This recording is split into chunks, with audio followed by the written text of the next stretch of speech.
নবীর রওজা শরীফ, নবীর রওজা শরীফ দেখে মন ভরে না, দিদার দাও গো ও সাহে মদিনা, দিদার দাও গো ও সাহে মদিনা। নবীর রওজা শরীফ, নবীর রওজা শরীফ দেখে মন ভরে না, দিদার দাও গো ও সাহে মদিনা, দিদার দাও গো ও সাহে মদিনা।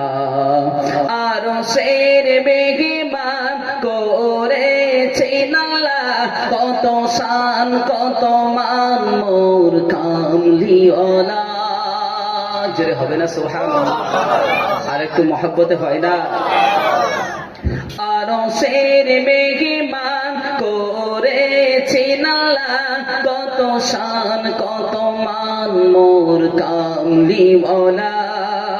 ও গো গফুর রহিম, ও গো গফুর রহিম, করো করুণা, দিদার দাও গো ও সাহে মদিনা, দিদার দাও গো ও সাহে মদিনা।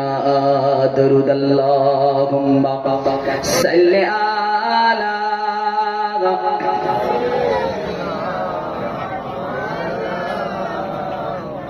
ওয়া আলা আলি সাইয়্যিদিনা।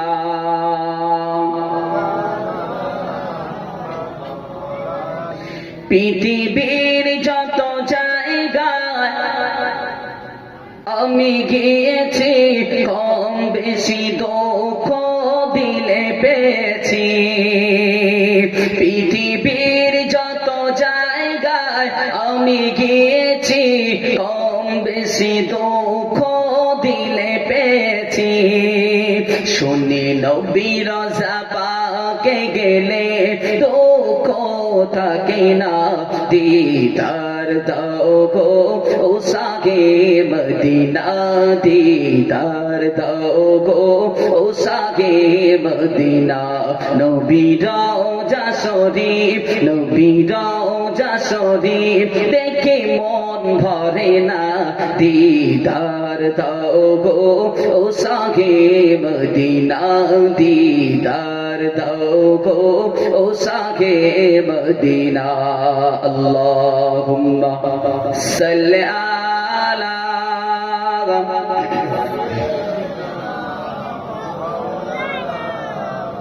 ওয়া আলা আলি সাইয়্যিদিনা।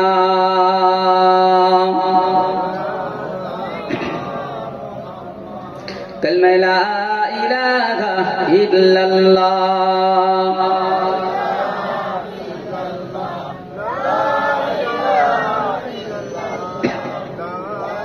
মুহাম্মাদুর রাসূলুল্লাহ, হাসবি রব্বি জাল্লাল্লাহ, মা ফি কলবি গায়রুল্লাহ, নূরে মুহাম্মদ সাল্লাল্লাহু লা ইলাহা ইল্লাল্লাহ, লা ইলাহা ইল্লাল্লাহ।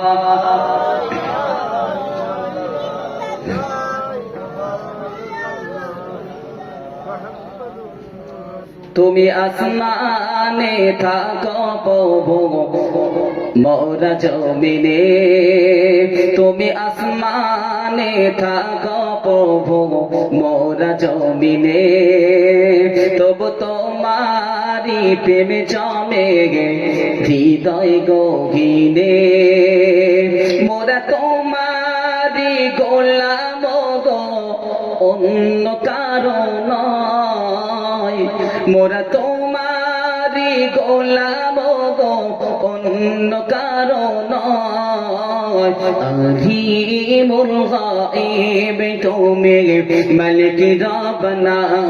আল্লাহু আল্লাহু আল্লাহু আল্লাহ, আল্লাহু আল্লাহু আল্লাহু আল্লাহ, লা ইলাহা ইল্লাল্লাহ।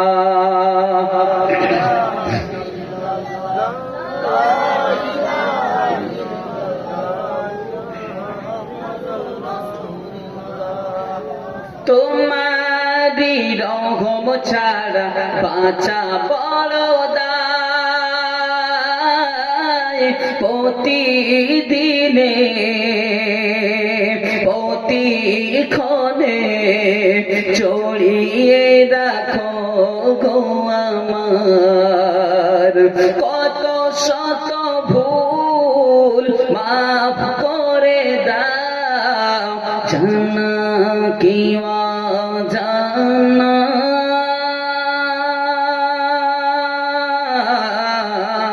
মোরা তোমারি গোলাম গো অন্য কারণ মোরা তোমারি গোলাম গো অন্য কারণ আলিমুল গায়ব তুমি মালিক রব্বানা আলিমুল গায়ব তুমি মালিক রব্বানা আল্লাহু আল্লাহু আল্লাহু আল্লাহু আল্লাহু আল্লাহু আল্লাহ লা ইলাহা ইল্লাল্লাহ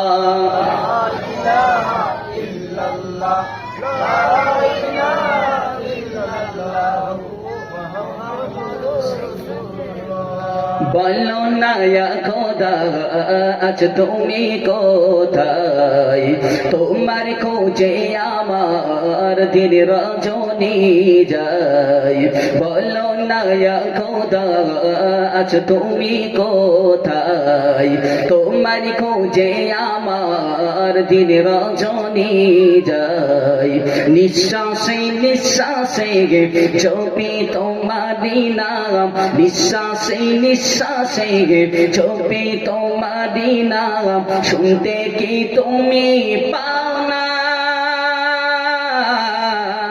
অন্তরে তোমার ঠিকানা দু চোখে কেন দেখি না অন্তরে তোমার ঠিকানা দু চোখে কেন দেখি না হয়েছি প্রেমে দেওয়ানা লা ইলাহা ইল্লাল্লাহ মুহাম্মদ রাসূলুল্লাহ লা ইলাহা ইল্লাল্লাহ মুহাম্মদ রাসূলুল্লাহ লা ইলাহা ইল্লাল্লাহ محمد رسول الله درود اللهم صل على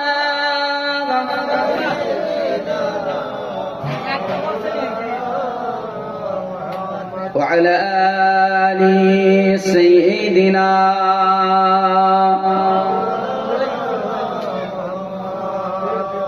صلى الله عليه وسلم সর্বাগারী সর্বপ্রথমে সেই মহান সত্তার দরবারে সেই মহান স্রষ্টার দরবারে অসংখ্য শুকরিয়া আদায় করব যে মহান রব্বুল আলামিন আল্লাহ পাক পবিত্র সম্মানিত বরকতপূর্ণ শাবান মাসে এক জান্নাতের বাগানে আমাদের সকলকে কারো শোনার জন্য কারো বলার জন্য এই জায়গাতে হাজির করিয়েছেন সেই স্রষ্টার দরবারে শুকরিয়া আদায় করি সকলে মিলে বলি আলহামদুলিল্লাহ মহব্বতের সহিত একবার হয় না আলহামদুলিল্লাহ তারই পরে পরে জানাই বিশ্বনবী বিশ্বনেতা সৈয়দুল মুরসালিন শাফিউল মুজনবিন রাহমাতাল লিল আলামিনের প্রতি বর্ষিত হোক লক্ষ কোটি দরুদ ও সালাম সকলে বলি সাল্লাল্লাহু আলাইহি ওয়াসাল্লাম সম্মানিত আজকের এই জলসা সভাপতি সাহেব বিশেষত হাফিজ মাওলানা মাসুম বিল্লাহ ভাই বিদায়ী বক্তা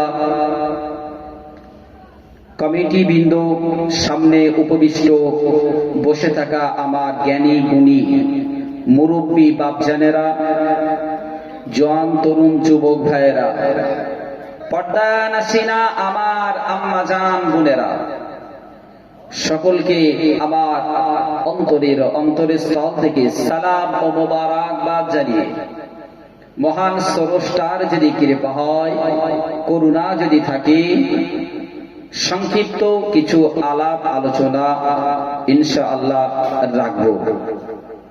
এখনো পর্যন্ত যারা বাড়িতে আছেন, মেহেরবানি করে সকলেই পাক মাহফিলে চলে আসুন, অনুষ্ঠানে অংশগ্রহণ করুন, জান্নাতের বাগানে অংশ নেন। বাবাজি, জলসা শুরুর পূর্বে একটি কথা আপনাদেরকে জিজ্ঞাসা করি। আপনাদের যদি কিছু জিজ্ঞাসা করে একটু কথোপকথন করে, আপনারা কি রাগ করবেন নাকি? অখুশি হবেন না তো? আজকের যেই মজলিসটা কায়েম হয়েছে, জান্নাতের বাগানটা, এতে আপনারা খুশি আছেন না বেজার আছেন? খুশি আছেন তো? আলহামদুলিল্লাহ, মাশাআল্লাহ। আপনারা খুশি বলেই এই জায়গায় এসেছেন নাকি? আমি এসে শুনলাম হাফেজ মাসুম বিল্লাহ ভাই বলছিল যে ভাই, দাওয়াত দেওয়ার সময় কথাটা বলছিল, ভাই আমাদের ছেলেরা পিকনিক করতো, তাই তো? করতো কিনা? পিকনিক করতো। তার পরিবর্তে এবছরে আল্লাহ পাকের রহম হয়েছে, তারা পিকনিকটা করবে না, পরিবর্তে একটা জলসা মাহফিল দেবে। তো কমিটির যে সমস্ত যুবক ভাইয়েরা বা যাদের প্রচেষ্টায় এটা হয়েছে, আল্লাহ পাক নিশ্চিতভাবে তাদের প্রতি রহমত বর্ষণ করেছেন। আল্লাহ পাক চেয়েছেন তাদেরকে সঠিক দিশাটা দেখাবেন, ওই জন্য তাদের মাইন্ডটা, তাদের মতটা, তাদের মানসিকতাটা চেঞ্জ করিয়ে দিয়েছেন কে? আল্লাহ পাক। তো দুঃখ লাগে এটা, যখন এই জায়গায় পিকনিক হতো, কি হতো আমি জানি না, তো পিকনিক হতো মানে এখানে না হলে অন্য কোথাও হয়তো নাচ গান বাজনা এই সমস্ত হতো নাকি? আচ্ছা, সেখানে কি এইরকম থাকতো না? এর থেকে আরো বেশি লোক সমাগম থাকতো? বেশি থাকতো না কম? কম থাকতো, এর থেকে কম। আমি তো অবাক হয়ে যাচ্ছি আপনাদের কথা শুনে। সাধারণত নাচ গান হলে তো সেখানে লোক সংখ্যা বাড়ে, ফাঁকা জায়গা। ও আচ্ছা আচ্ছা, ফাঁকা জায়গায় হতো, ওই জন্য গ্রামের মানুষ যেতে পারতো না। তো যাই বা হোক, যখন দেখা যায় এরকম প্যান্ডেল, এরকম স্টেজ করে অনেক সময় পিকনিক হয়, গান বাজনা দেয়, সেখানে জায়গা দেওয়া যায় না। আমার এলাকাতে আমাদের নিকটবর্তী একটা জায়গা আছে, হাড়োয়ার কাছাকাছি, মাজমপুর বলে, আপনারা জানেন কি? হাড়োয়া থেকে কিছুটা মাজমপুর বলে, ওখানে হাড়োয়া পীর গোরাচাঁদ আব্বাস উদ্দিন গাজী মাক্কি রহমাতুল্লাহ আলাইহির নামে একটা মেলা দিবে। হ্যাঁ, আপনি তো বলছেন এখনো, হ্যাঁ আমি ওই দিকেই যাচ্ছি। আজকের কত তারিখ? 10 তারিখ তো, 10, 11 এই দুদিন হয়। তারপর ওখান থেকে আসে হাড়োয়া। আল্লাহ পাকের রহমত দেখেন, এ বছরে সেই মেলাটা বন্ধ হয়ে গেছে। আপনারা খুশি তো নাকি? আরে একটু শুকরিয়া আদায় করেন আল্লাহর, আলহামদুলিল্লাহ। এ বছরে আজকের এই দিনে ওই জায়গাতে আল্লাহ পাকের মহা মূল্যবান বাণী কোরআনুল কারীম তেলাওয়াত হবে। কারি সাহেব বিভিন্ন জায়গা থেকে আসবেন, সাথে সাথে আরো অন্য ধর্মগুরু ব্যক্তি যারা তারা আসবেন। সর্বধর্ম সম্মিলন আজকের হচ্ছে, আগামীকাল সেখানে আবার ওয়াজ নসিহত হবে, কুরকুরা শিল্পে হুজুররা থাকবেন, পীর আল্লামা ওমর সিদ্দিকী হুজুর থাকবেন, তহা সিদ্দিকী থাকবেন, হুজুরেরা থাকবেন। তো আল্লাহ পাক রব্বুল আলামিন এই যে আমাদের মাঝ থেকে যে এই সমস্ত খারাপিগুলোকে আমাদের ঘরের ছেলেদের মন থেকে দূরে সরিয়ে দিচ্ছেন, এটা আমরা খুশি তো নাকি? যদি খুশি আমরা হই, তাহলে আমাদের উচিত যে আমাদের ঘরের ছেলেগুলো, তারা তো শরিয়াত বেখেলাফি কাজ করত, তারা তো নামাজ পড়তো না, এরকম ইসলামিক অনুষ্ঠান কায়েম করতো না। আজকের যখন কায়েম করেছে, তাহলে একটু গিয়ে সেখানে অংশগ্রহণ করি, এটা উচিত ছিল কিনা? কিন্তু আপনার গ্রামে তো এই কটা মানুষ নেই, আরো তো অনেক মানুষ আছে। দেখা যায় এই দিনে ভালো মন্দ করে খেয়ে দিয়ে ঘুমাচ্ছে। এটা একটা আমাদের খুব খারাপ রোগ। জলসা দিলে লোক কুটুম ভালো মন্দ একটু রান্না করে জলসার সোনা বাদ দিয়ে বাড়িতে খাওয়া দাওয়া করে ঘুমায়। এই সমস্ত দিকগুলো আমাদের দিক থেকে আমাদের বেরিয়ে আসতে হবে। যদি না আসতে পারি তাহলে কিন্তু আমরা বিপদের সম্মুখীন হব, মুসিবতের সম্মুখীন হব, আল্লাহ পাকের আযাবের গজবের সম্মুখীন হব। এটা শাবান মাস, বরকতপূর্ণ মাস। এই রাতে রয়েছে, এই মাসে রয়েছে কি নিসফে শাবান, যে রাতে দোয়াটা আল্লাহ কবুল করে, যে রাতে আল্লাহ বান্দা বান্দীদের গুনাহ মাফ করেন, সেই রকম একটা রাত আছে। এই রাতটা নিয়েও আমাদের মধ্যে সমস্যা আছে। সমস্যাটা হলো কি, বরকতময় রাসূলুল্লাহ বলেছেন, তো এই রাতে আমরা ইবাদত ছেড়ে দিয়ে কি করি, গোস্ত রুটি, হালুয়া রুটি, এটা ওটা করে ঘুমাই। ঘুমাই কি ঘুমাই? বেশিরভাগ মানুষ খুব জোর হলে একটু কবরস্থানে যাবে, বাপ মায়ের, বাপ দাদা, বছরে সারা বছর তো সময় পায় না। এই দিন ইমাম সাহেবের সঙ্গে দলবদ্ধ ভাবে গিয়ে একটু হাত তুলে আমিন আমিন বলবে, তারপরে বাড়ি এসে হালুয়া রুটি খেয়ে শুয়ে পড়বে, মনে করছে যে এই রাতের যত সওয়াব বরকত যা আছে সব নিয়ে ফেলেছি। বাপ বাপ বাপ বাপ বাপ, এটা করলে হবে না। এই রাতে আপনাকে প্রথমত ইবাদত করতে হবে। কি ইবাদত করবেন? নফল ইবাদত। আপনি নফল নামাজ কায়েম করেন, সালাত পড়েন, যত রাকাত পড়েন, তাহাজ্জুদের নামাজ পড়েন, জিকির আজকার করেন, কোরআন তেলাওয়াত করেন, তারপর আপনি আল্লাহর কাছে চান। আল্লাহ আপনার গুনাহ মাফ করবেন, আল্লাহ আপনার মনের ইচ্ছা চাহিদাটা আল্লাহ পাক মিটিয়ে দেবেন। কিন্তু আমরা যদি ভাগ্য রজনী, আমরা জানি যে এই রাতে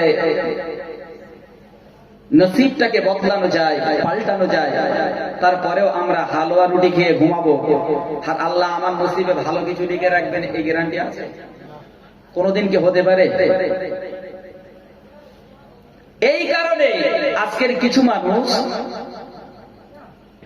কিছু আলেম ওলামা, কিছু দল, কিছু মত, তারা শবে বারাতকে বিদআত বলে। কি বলে? আপনাদের এখানে শবে বারাত আপনারা পড়েন তো নাকি? হ্যাঁ, শবে বারাতে নামাজ পড়েন তো? মাশাআল্লাহ। তো এরকম আছে তো, আমরা শুনতে পাচ্ছি তো, কারণ এখন সোশ্যাল মিডিয়া দিয়ে সবাই জানে। এখন আলেমদের থেকেও, মাওলানাদের থেকেও শ্রোতা অনেকটা অ্যাডভান্স, অনেক কিছুই জানে। তো এই ফতোয়া চলছে শবে বারাত করা যাবে না, বেদাত, শবে বারাতের নিসফে শাবানে রোজা রাখা যাবে না। তো তারা যে বলছে, এর পিছনে আমাদের কিছু ভুল ত্রুটি থাকার কারণে বলছে নাকি? আমি আমরা যদি এই দিক থেকে বেরিয়ে আসতে পারি, যদি সত্যিকারের এই রাতে আমরা ইবাদত করতে পারি, ওদের সাহস হবে বেদাত বলা, ওদের সাহস হবে? রোজা রাখা যাবে না, সাহস হবে না। কিন্তু আমাদের কর্মকাণ্ড খারাপ। আমরা এই রাতে আমাদের ঘরের সন্তানগুলো তারা বাজি ফাটায়, আমাদের ঘরের সন্তানগুলো তারা বোমা কিনে নিয়ে এখানে ওখানে বাজি ফাটাচ্ছে। আমরা কিছু বলছি না অভিভাবক হিসাবে, এগুলো করতে দেবেন না। এগুলো থেকে বেরিয়ে আসতে হবে। এই রাতে যত বেশি পারবেন, যত সময় পারেন, আপনি সারা রাত পারলেন না, আপনি 1 ঘন্টা তো সময় দিতে পারবেন, আধা ঘন্টা তো সময় দিতে পারবেন, একটু আল্লাহর জন্য জিকির আজকার করে, নফল ইবাদত করে আল্লাহর কাছে দোয়া চাইবেন, তারপর আপনি ঘুমিয়ে যান, ফজরে ওঠেন, ফজরের সালাত আদায় করেন। আর আপনি যদি মনে করেন না আল্লাহ পাকের আরো নৈকট্য হাসিল করব, আল্লাহ পাকের আরো কাছাকাছি আমি যেতে চাই, তাহলে আপনি সারা রাত ধরে ইবাদত করেন, আল্লাহ আরো আপনার প্রতি খুশি হবে, আপনি যা চাইবেন তাই দেবেন। নওজোয়ানেরা,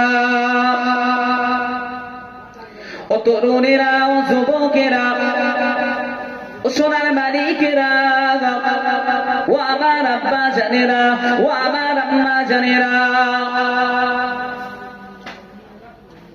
আল্লাহ রাসূল হাবিবুল্লাহ জনাবে মুহাম্মদুর রাসূলুল্লাহ সাল্লাল্লাহু আলাইহি ওয়াসাল্লাম বলে,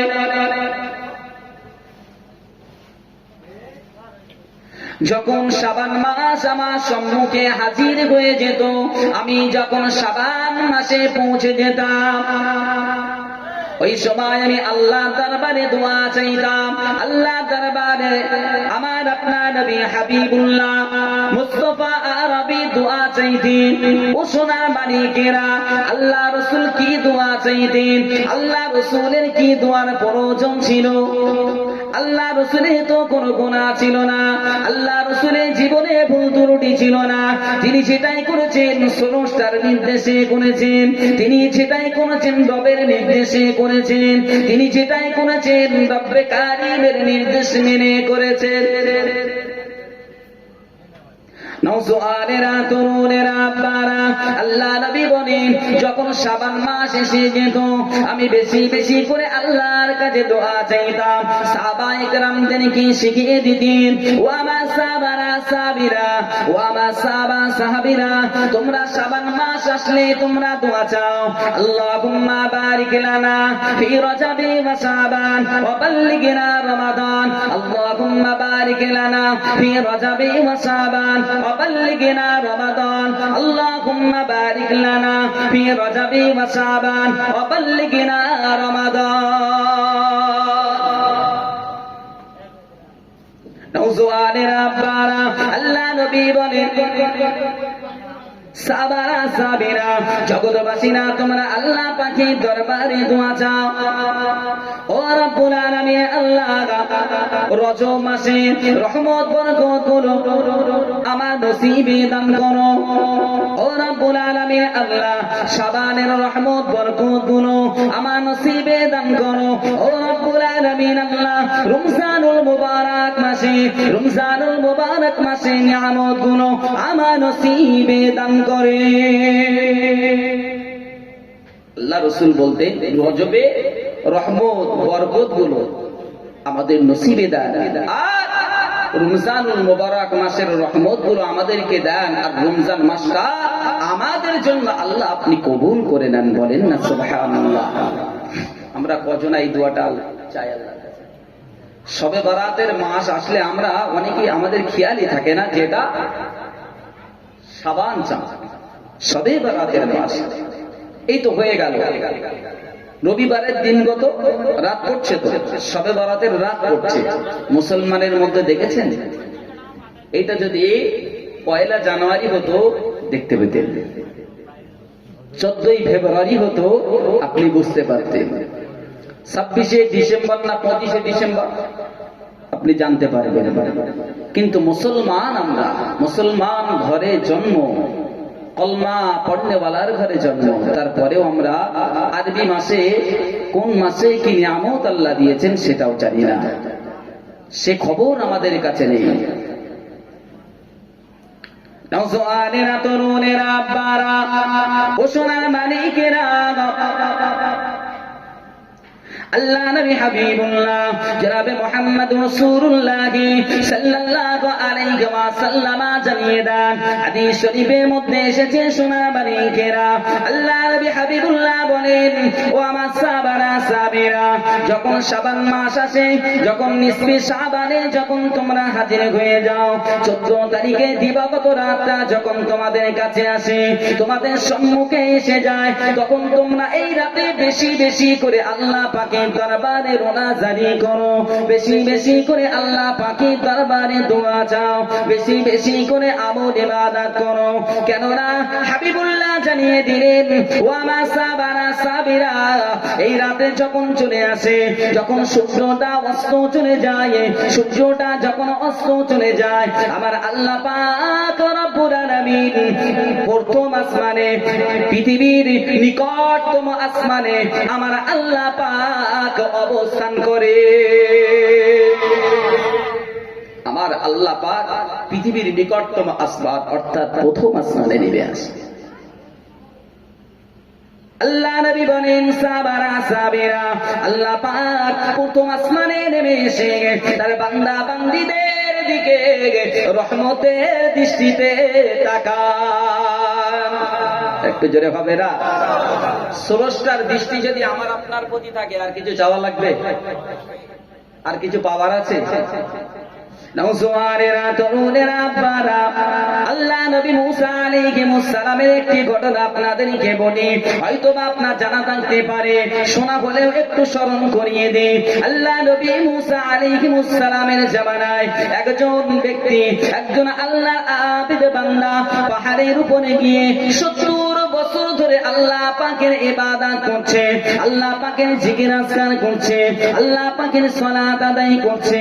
কিন্তু আল্লাহ পাক রব্বুল আলামিন একদিন মুসা আলাইহিস সালামকে জানিয়ে দিল, মুসা আলাইহিস সালামকে বলে দিল, এ পয়গম্বর মুসা, এ নবী মুসা, যাও চলে যাও অমুক পাহাড়ে চলে যাও, অমুক পাহাড়ে গিয়ে দেখো আমার আবিদ বান্দা, আমার জিকির গুজার বান্দা, আমার সালাত আদায়কারী বান্দা ওই পাহাড়ের উপরে আমার ইবাদত করে, আমাকে ডাকে, আমাকে স্মরণ করে।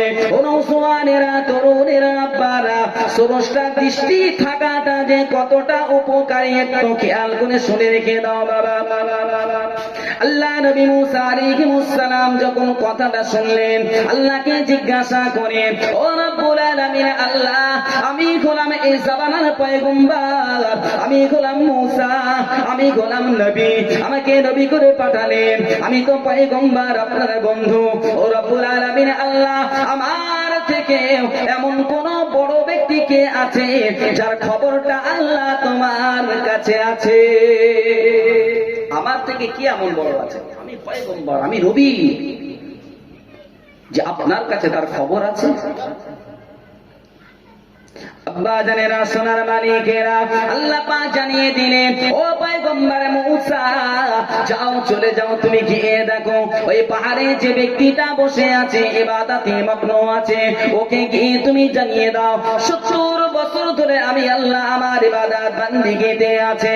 তুমি গিয়ে জানিয়ে দাও যে 70 বছরের ইবাদত আমি আল্লাহ পাক কবুল করিনি, আমি আল্লাহ পাক রব্বুল আলামিন ও 70 বছরের ইবাদত গুলো আমার কাছে গ্রহণযোগ্যতা পাইনি। 70 বছর ইবাদত করলো, আল্লাহ বলছেন আমি ওর ইবাদতটা কবুল করি, এই কথাটা তুমি জানিয়ে দাও।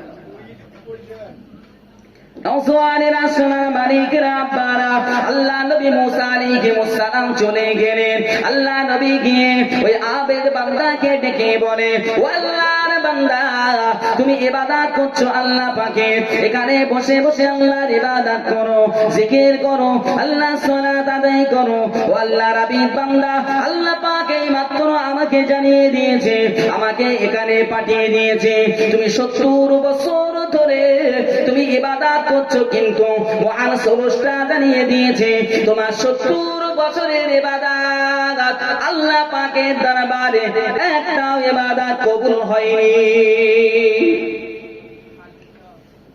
আল্লাহ যেমন হুকুম করেছে, হুকুমটা নবী পালন করেছেন, কথাটা শোনাতে বলেছেন, শুনিয়ে দিয়েছে। আল্লাহ নবী মুসা আলাইহিস সালাম যখন বললে, আল্লাহর ওই আবেদ বান্দাটা খুশিতে নাচতে শুরু করেছেন। মুসা আলাইহিস সালাম হতভম্ব হয়ে গেলেন, কি ব্যাপার, 70 বছর ধরে ইবাদত করলো, আল্লাহ কবুল করলো না, আর সেই সংবাদটা শুনে এ নাচতেছে, কি পাগল? আচ্ছা বলে, যদি আমি ইবাদত করি, এখন এই জলসা আমরা বসে আছি কিসের আশায়? সওয়াবের আশায়। তো এই সওয়াবের আশায় আমরা এখানে বসেছি। এখন যদি কোনোভাবে আমরা জানতে পারি যে আল্লাহ বলেছেন যে আমাদের এই বসাটা বেকার, কোনো কাজ নেই, এটা কবুল হয়নি, আচ্ছা আমাদের কষ্ট হবে তো? তারপরে ব্যক্তিটা খুশি কেন? নওজওয়ানেরা, আব্বা জানেরা, সোনার মালিকেরা, ও নবীর পাগলেরা, আল্লাহ নবী মুসা আলাইহিস সালাম অবাক হয়ে গেলেন। ওই আবেদ বান্দাকে জিজ্ঞাসা করে, ও আল্লাহর বান্দা, ও আল্লাহর বান্দা, তুমি 70 বছর ধরে যে আল্লাহ পাকের জিকির করলে, 70 বছর ধরে যে আল্লাহর সালাত কায়েম করলে, কিন্তু সেই আল্লাহ পাক জানিয়ে দিল তোমার সালাত গুলো, জিকির আজকার গুলো, আমল ইবাদত গুলো আমার আল্লাহ কবুল করেনি। আমি মুসা, আমাকে সংবাদ দিয়েছে, আমি সংবাদটা দিলাম, সেই সংবাদটা পাওয়ার পরে কারণে তুমি কেন খুশিতে নাচানাচি শুরু করলে? এর কারণটা কি? তুমি কি পাগল হয়ে গেলে নাকি? তোমার ব্রেনের কি কোনো প্রবলেম হয়েছে, সমস্যা হয়েছে? তুমি কেন এমন করো? ওই সময় আল্লাহর ওই আবেদ বান্দাটা বলেছিল, ও আল্লাহর পয়গম্বর মূসা, ও নবী মূসা, আমি 70 বছর ধরে ইবাদত করছি, পৃথিবীর কোনো মানুষ তো জানে না, পৃথিবীর কোনো মানুষ তো দেখেনি। ও নবী মূসা আলাইহিস সালাম, কিন্তু আল্লাহ পাক রব্বুল আলামিন আপনাকে জানিয়ে দিয়েছেন। শুধু জানিয়ে দেয়নি, আল্লাহ পাক আপনাকে আমার নিকটে পাঠিয়ে দিয়েছে এই সংবাদটা পৌঁছে দেওয়ার জন্য। ও আল্লাহর পয়গম্বর মূসা আলাইহিস সালাম, এই আনন্দে এই খুশিতে আমি নাচতেছি। আল্লাহ পাক রব্বুল আলামিন 70 বছরের ইবাদত কবুল করেনি। আমার কোনো দুঃখ নাই, আমার কোনো ব্যথা নাই, আমার কোনো বেদনা নাই। ও পয়গম্বর মূসা আলাইহিস সালাম, কিন্তু স্রষ্টার দৃষ্টি যদি আমার দিকে না থাকতো তাহলে আপনাকে তো আমার নিকটে পাঠাতো না। আর একটু জোরে হবে না? নৌসওয়ানেরা, তরুণেরা, আব্বারা, ও সোনার মানিকেরা, ওই ব্যক্তিটা লক্ষ্য কি ছিল? স্রষ্টার দৃষ্টি আছে বলে এই জন্য খুশিতে নাচানাচি শুরু করেছে। মূসা আলাইহিস সালামকে যখন বলল, নবী মূসা, আমি এই জন্য আনন্দিত কারণ রবের দৃষ্টি আমার দিকে রয়েছে। এই কথাটা যখন আমার আল্লাহ শুনেছেন, এই কথাটা যখন আমার আল্লাহ দরবারে পৌঁছে গেছে, আমার আল্লাহ পাক মূসা নবীকে জানিয়ে দিলেন, এ পয়গম্বর মূসা, এ নবী মূসা, তুমি জানিয়ে দাও আমার পাগল বান্দাকে বলে দাও, আমার পাগল বান্দাকে তুমি জানিয়ে দাও, আমি আল্লাহ পাক রব্বুল আলামিন ওর तमाम জিন্দেগীর ইবাদত গুলো আমি আল্লাহ কবুল করে নিলাম। আর একটু জোরে হবে না সুবহানাল্লাহ? আর একটু জোরে হবে না সুবহানাল্লাহ? নারে তাকবীর, নারে তাকবীর। সিলসিলায়ে হক মুসাদ্দিদুজ জাবা, সিলসিলায়ে হক মুসাদ্দিদুজ জাবা, নারে তাকবীর। ও নওজওয়ানেরা, ও সোনার মানিকেরা, আম্মা জানেরা, বোনেরা, আমি যে কথা বলছিলাম হাবিবুল্লাহ মুস্তাফা আরবি জানিয়ে দিলেন। ও জগৎবাসীরা, ও আমার সাহাবারা, তোমরা জেনে রেখে দাও, তোমরা শুনে রেখে দাও, আল্লাহ পাক প্রথম আসমানে নেমে আসেন। আল্লাহ পাক নেমে আসার পরে বান্দাদের প্রতি, আমার উম্মাতানিদের প্রতি তার রহমতের দৃষ্টিটা নিক্ষেপ করে। আল্লাহ রাসূল আরো জানিয়ে দিলেন, ও আমার সাহাবারা, ও জগৎবাসীরা, তোমরা জেনে রেখে দাও, তোমরা শুনে রেখে দাও, আমার আল্লাহ পাক প্রথম আসমান থেকে ডাক দেয়, প্রথম আসমান থেকে হাত দেয়, কে আছো দুনিয়ার জমিনে আমার বান্দা? কে আছে আমার দুনিয়ার জমিনে বান্দি? যে চাই জীবনে অনেক গুনাহ করেছে, পাহাড় পরিমাণ গুনাহ করেছে, আমি আল্লাহ পাক রব্বুল আলামিন এই রাতে আমার সেই বান্দাকে, এই বান্দিকে আমি ক্ষমা করে দেব। আল্লাহ পাক আসমান থেকে আমাদেরকে ডেকে ডেকে বলে, বান্দারে এই রাতে আমার কাছে মাফি চা, লা তাকনাতু মির রাহমাতিল্লাহ, ইন্নাল্লাহা ইয়াগফিরুয যুনুবা জামিয়া, ইন্নাহু হুয়াল গফুরুর রহিম। আল্লাহ কোরআনুল কারীমে জানিয়ে দিয়েছেন, বান্দারে তোরা পাহাড় পরিমাণ গুনাহ করিস না কেন? আমি আল্লাহ এত বড় দয়ালু, আমি আল্লাহ পাক এত বড় মেহেরবান, তোরা যেন গুনাহর কারণে আমার থেকে নিরাশ হয়ে চলে যাস না। ইন্নাল্লাহা ইউহিব্বুত তাওয়াবিন, নিশ্চয় আমি আল্লাহ পাক তওবাকারী বান্দাদেরকে ভালোবাসি। আর একটু জোরে হয় না? নওজওয়ানেরা, আপনারা, আমার আল্লাহ পাক এই রাতে বান্দাদেরকে ডেকে ডেকে বলে, কে আছে তওবাকারী বান্দা, তার জীবনের গুনাহগুলো ধুয়ে মুছে সাফ করতে চায়, তার গুনাহগুলো মাফ করতে চায়, সেই দিন সিরাতাল মুস্তাকিমের পথিক হতে চায়। কে চায় সে জান্নাতের রাস্তায় যাবে? আমি আল্লাহ পাক তার জীবনের গুনাহ ক্ষমা করে দিয়ে ইহদিনাস সিরাতাল মুস্তাকিমের পথিক বানিয়ে দেব।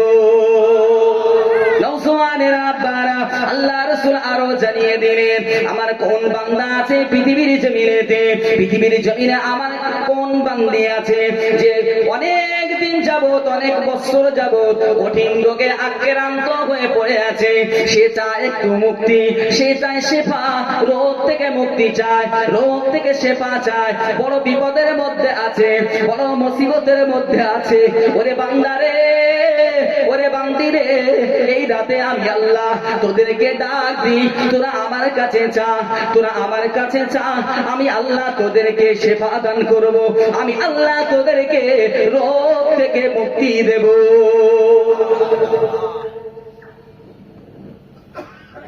নওজওয়ানেরা, আব্বারা, তরুণেরা, 2 নম্বরে রাসূলুল্লাহ আরো জানিয়ে দিলেন সাহাবারা, জগৎবাসীরা তোমরা জেনে রেখে দাও, তোমরা শুনে রেখে দাও, আমার আল্লাহ পাক প্রথম আসমান থেকে ডেকে ডেকে বলে, কে আছে দুনিয়ার জমিনে, কোন আমার বান্দাটা, কোন আমার বান্দিটা অভাবগ্রস্ত আছে, অর্থের প্রয়োজন, টাকার প্রয়োজন, জমি জায়গার প্রয়োজন, সে দুনিয়ার জমিনে শান্তিতে থাকতে চায়, অর্থ সম্পদের মালিক হতে চায়। এই রাতে আমার আল্লাহ পাক ডেকে ডেকে বলে, বান্দা চলে আয়, তোর যদি রিজিকের প্রবলেম হয়, রিজিকের সমস্যা হয়, তোর যদি অর্থের সমস্যা হয়, আমি আল্লাহ আমার কাছ থেকে তুই চেনে চেনে এই রাতে আমি আল্লাহ পাক তুই যত রিজিক যাবি 1 বছরের জন্য আমি আল্লাহ তোকে দিতে থাকবো। আর একটু জোরে হবে না? আল্লাহ আমাদের কতটা ভালোবাসে। আর এই রাতে, যে রাতে এত সুন্দর একটা অফার আল্লাহ দিলেন, রাসূল জানিয়ে দিলেন যে আল্লাহ এই অফারটা তোমাদের জন্য খাস দিয়েছে। আর সেই অফারটা ছেড়ে দিয়ে যদি হালুয়া রুটি আর গোশত পরোটা খেয়ে যদি নাকে সর্ষের তেল দিয়ে ঘুমানো যায়, অফার মনে হয় বাড়ি বয়ে দিয়ে যাবে তো নাকি, ফারিস্তারা দিয়ে যাবে।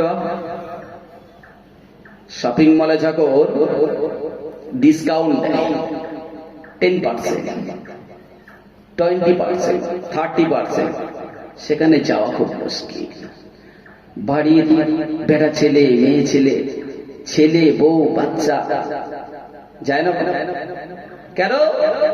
বাজার থেকে কিনলে 100 টাকা নেবে যে মাল, শপিং মলে যদি যায় 20 টাকা কম, মালটাও হয়তো ভালো হবে, নামি জায়গা, দামি জায়গা। কিন্তু আল্লাহ যে এত অফার দিচ্ছে, সেই অফার আমরা কেউ ধরতে পারি না, পারছি? সেই অফার গুলো আমরা ধরতে পারি না। আফসোস এটাই। দুনিয়ার জন্য কদিন বাঁচবো জানি না, এটা তো আমরা সবাই জানি না, জানি না? কারোর কাছে এই গ্যারান্টি আছে এখন বসে আছি এখান থেকে উঠে বাড়িতে ফেরত যেতে পারবো? জলসায় এসেছি এখান থেকে আমি নিজের ঘরেতে যাব, গ্যারান্টি আছে? নেই। অথচ এই দুনিয়ার জন্য জামা কাপড়, খাবার দাবার, কত কিছু কম দামের জন্য সেখানে গিয়ে লাইনের পর লাইন দিয়ে আমরা ক্রয় করছি, কিনে আনছি। সারাদিন সময় লেগে যাচ্ছে, ঘন্টার পর ঘন্টা লাইনে আছে। এ মুসলমানের কষ্ট হয় না? এ মুসলমানের যে সময় চলে যাচ্ছে এ চিন্তা ভাবনা থাকে না, দেহের কষ্ট হয় না, মনের কষ্ট হয় না, শরীরের কষ্ট হয় না। মুসলমানের যত কষ্ট যদি ইবাদত করতে হয়, মুসলমানের যত কষ্ট যদি স্রষ্টার সিজদা করতে হয়, মুসলমানের কষ্ট যদি রমজান মাসের রোজা রাখতে হয়, হয় না? যত কষ্ট ইবাদত। কিন্তু ইবাদত ছাড়া আর কি আছে? সময় আছে, সুবর্ণ সুযোগ আমাদের সামনে আছে। আল্লাহ পাক চাইলে আমাদের যেন প্রত্যেকে শবে বরাতের এই বরকতপূর্ণ রাত আমাদের নসিবে কবুল করেন। সকলে বলি আল্লাহুম্মা আমিন। এই রাতে আমরা আল্লাহর কাছ থেকে চেয়ে নেব, আল্লাহর কাছে যাব, কারণ রাসূলুল্লাহ চেয়েছেন। বাপ মায়ের জন্য অবশ্যই আপনি যাবেন, কবরের ধারে গিয়ে একটু দোয়া চাইবেন, কারণ পিতা মাতার হক আমরা কেউ আদায় করতে পারি না, আর এটা সম্ভব। অতএব অন্তত পক্ষে তাদের মাগফিরাতের জন্য কবরের ধারে গিয়ে আমরা কাঁদব, কারণ রাসূলুল্লাহ জান্নাতুল বাকিতে যে শবে বরাতের রাতে দোয়া চেয়েছেন। তাহলে আমরা চাইবো না সেই রসুলের উম্মত হিসাবে? নওজওয়ানেরা, তরুণেরা, ও সোনার মানিকেরা, ও আমার আম্মা জানেরা, বোনেরা, আম্মা জান আয়েশা সিদ্দিকা রাদিয়াল্লাহু তাআলা আনহা থেকে বর্ণনা,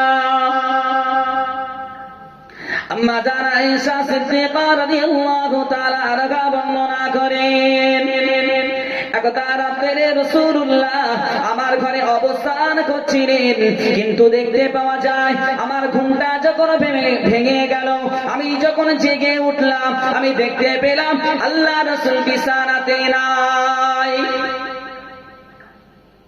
আল্লাহ রাসূল পালা সিস্টেম করতে এক এক আম্মা জানের ঘরে এক একদিন করে থাকতেন।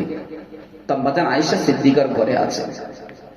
আম্মা জান আয়েশা সিদ্দিকা ঘুম ভেঙে গেলেন, ঘুম ভেঙে দেখছেন আল্লাহ রাসূল বিছানাতে না, বিছানাতে। চিন্তায় পড়ে গেলেন, কোথায় গেলেন? অন্য কোনো বহুজানদের ঘরে কি আল্লাহ রাসূল গেলেন আমার প্রতি অখুশি হয়ে, অরাজি হয়ে, না মক্কার কাফির মুশরিকের আল্লাহ রাসূলকে শহীদ করে দিল? কারণ রাসূলের তো শত্রুর অভাব নেই। শত্রুর অভাব ছিল রাসূলের? রাসূলের শত্রু কি জন্য ছিল?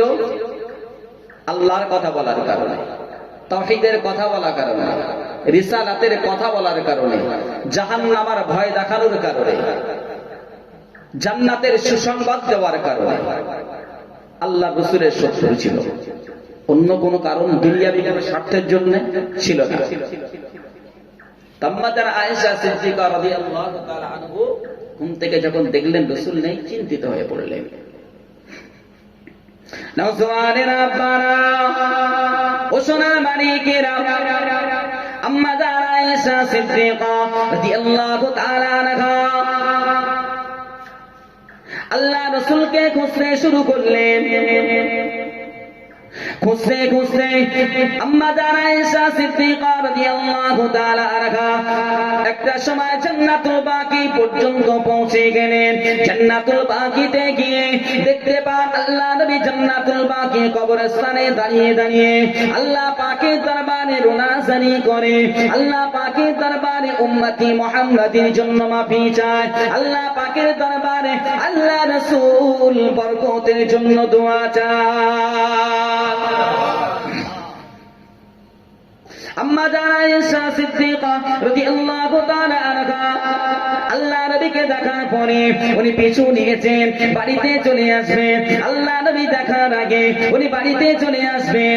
যেমনি উনি বাড়ির দিকে মুখটা ফিরিয়েছেন, আল্লাহ নবী মুনাজাতটা সংক্ষেপ করে দোয়া চাওয়া বন্ধ করে দিয়ে আম্মা জান আয়েশা সিদ্দিকাকে ডাক দেয়, ও বিবি আয়েশা,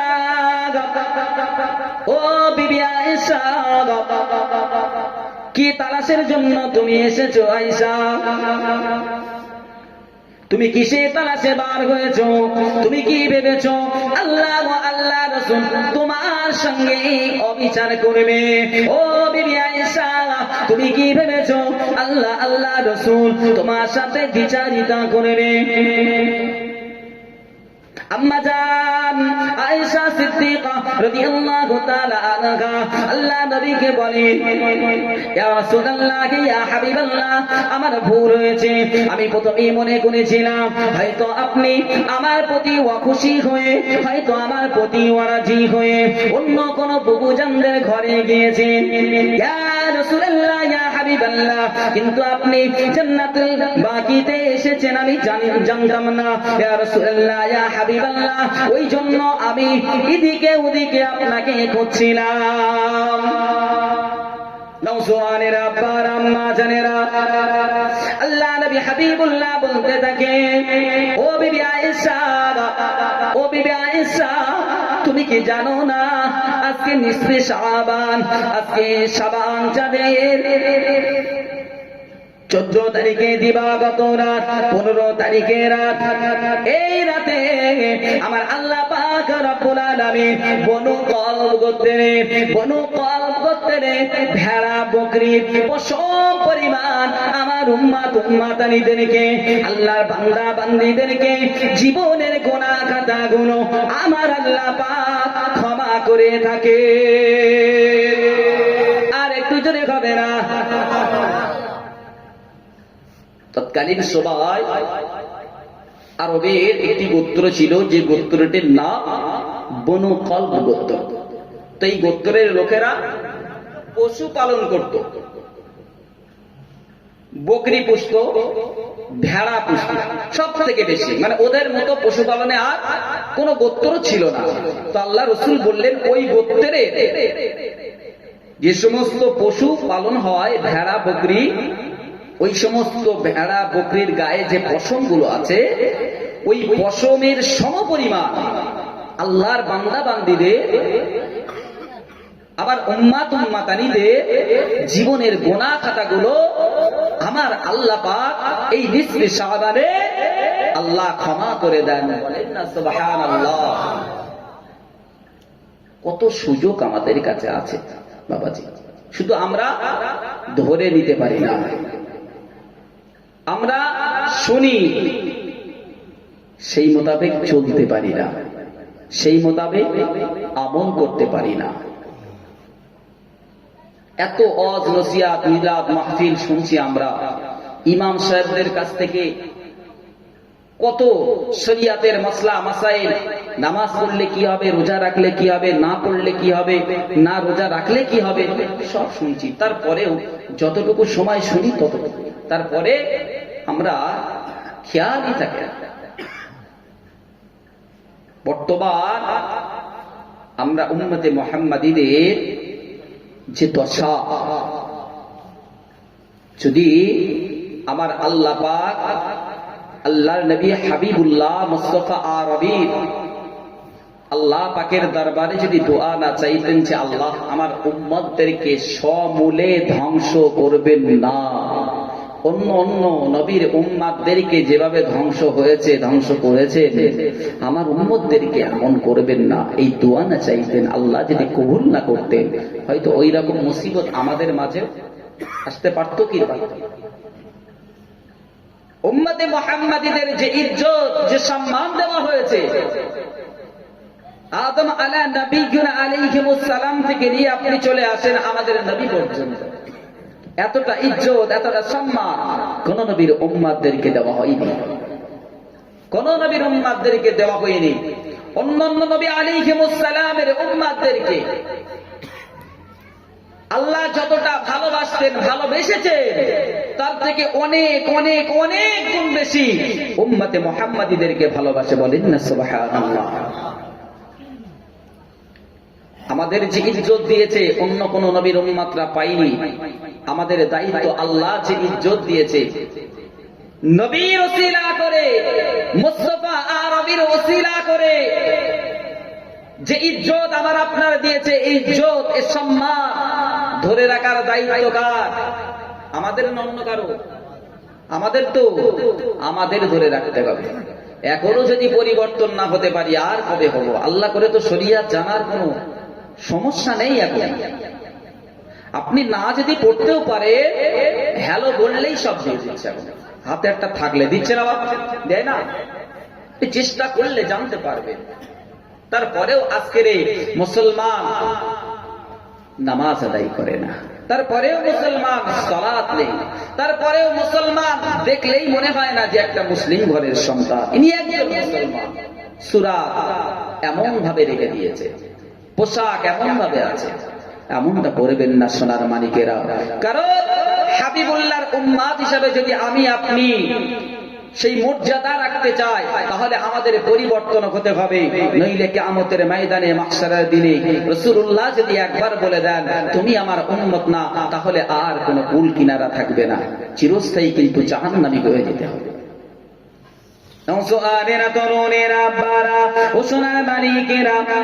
আল্লাহ নবী হাবিবুল্লাহকে আল্লাহ পাক কতটা সম্মান দিয়েছেন, কতটা ইজ্জত দিয়েছেন। আল্লাহ পাক রব্বুল আলামিন আমার আপনার নবীকে কাউসার দান করেছেন, অন্য কোন নবীদের দেওয়া হয়নি।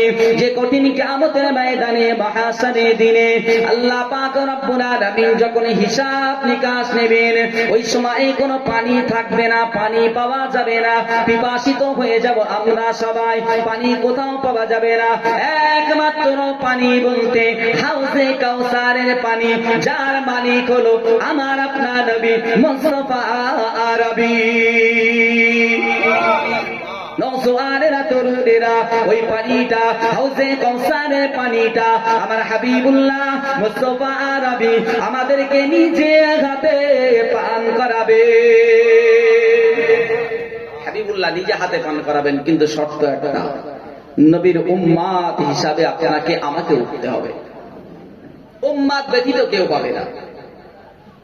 নওজোয়ানেরা, আব্বারা, তরুণেরা, যুবকেরা, ও সোনার মানিকেরা, আল্লাহ নবী হাবিবুল্লাহ জনাবে মুহাম্মদ রাসূলুল্লাহ সাল্লাল্লাহু আলাইহি ওয়াসাল্লাম বলেন, কিয়ামতের ময়দানে মাহশারের দিনে যখন হাউজে কাউসারের পানিটা রাসূলুল্লাহ উম্মতদেরকে পান করাবেন, একের পর এক চলে যাবে, একের পর এক লাইন দিয়ে রাসূলের হাতে হাউজে কাউসারের পানি পান করবে। পিপাসিত অবস্থায় এক ফোঁটা পানি পেলে জানটা জুড়িয়ে যায়, কলিজাটা জুড়িয়ে যায়। ও নওজোয়ানেরা, আব্বারা, তরুণেরা, আল্লাহ রাসূল মুখের দিকে তাকিয়ে তাকিয়ে দেখবেন, আল্লাহ রাসূল মুখের দিকে তাকিয়ে তাকিয়ে দেখবেন আর কাউসারের পানি পান করাবেন। ওই সময় আল্লাহ রাসূল কিছু কিছু ব্যক্তিকে, কিছু কিছু আল্লাহর বান্দা বান্দীদেরকে বলবেন, তোমরা তো আমার উম্মত ছিলে না, উম্মত ছিলে না, তোমরা, তোমাদের পানি পান করা হবে না, তোমরা তো আমার উম্মত ছিলে না। রাসূলের উম্মত হতে গেলে কোরআনের বিধানটা আপনার আমার মানা লাগবে, রাসূলের সুন্নাহগুলো আমাদেরকে মানা লাগবে, রাসূলের সুন্নাতি লিবাস আমাদের পরনে লাগবে, সুন্নাতি দাড়িটা আমার আপনার রাখা লাগবে।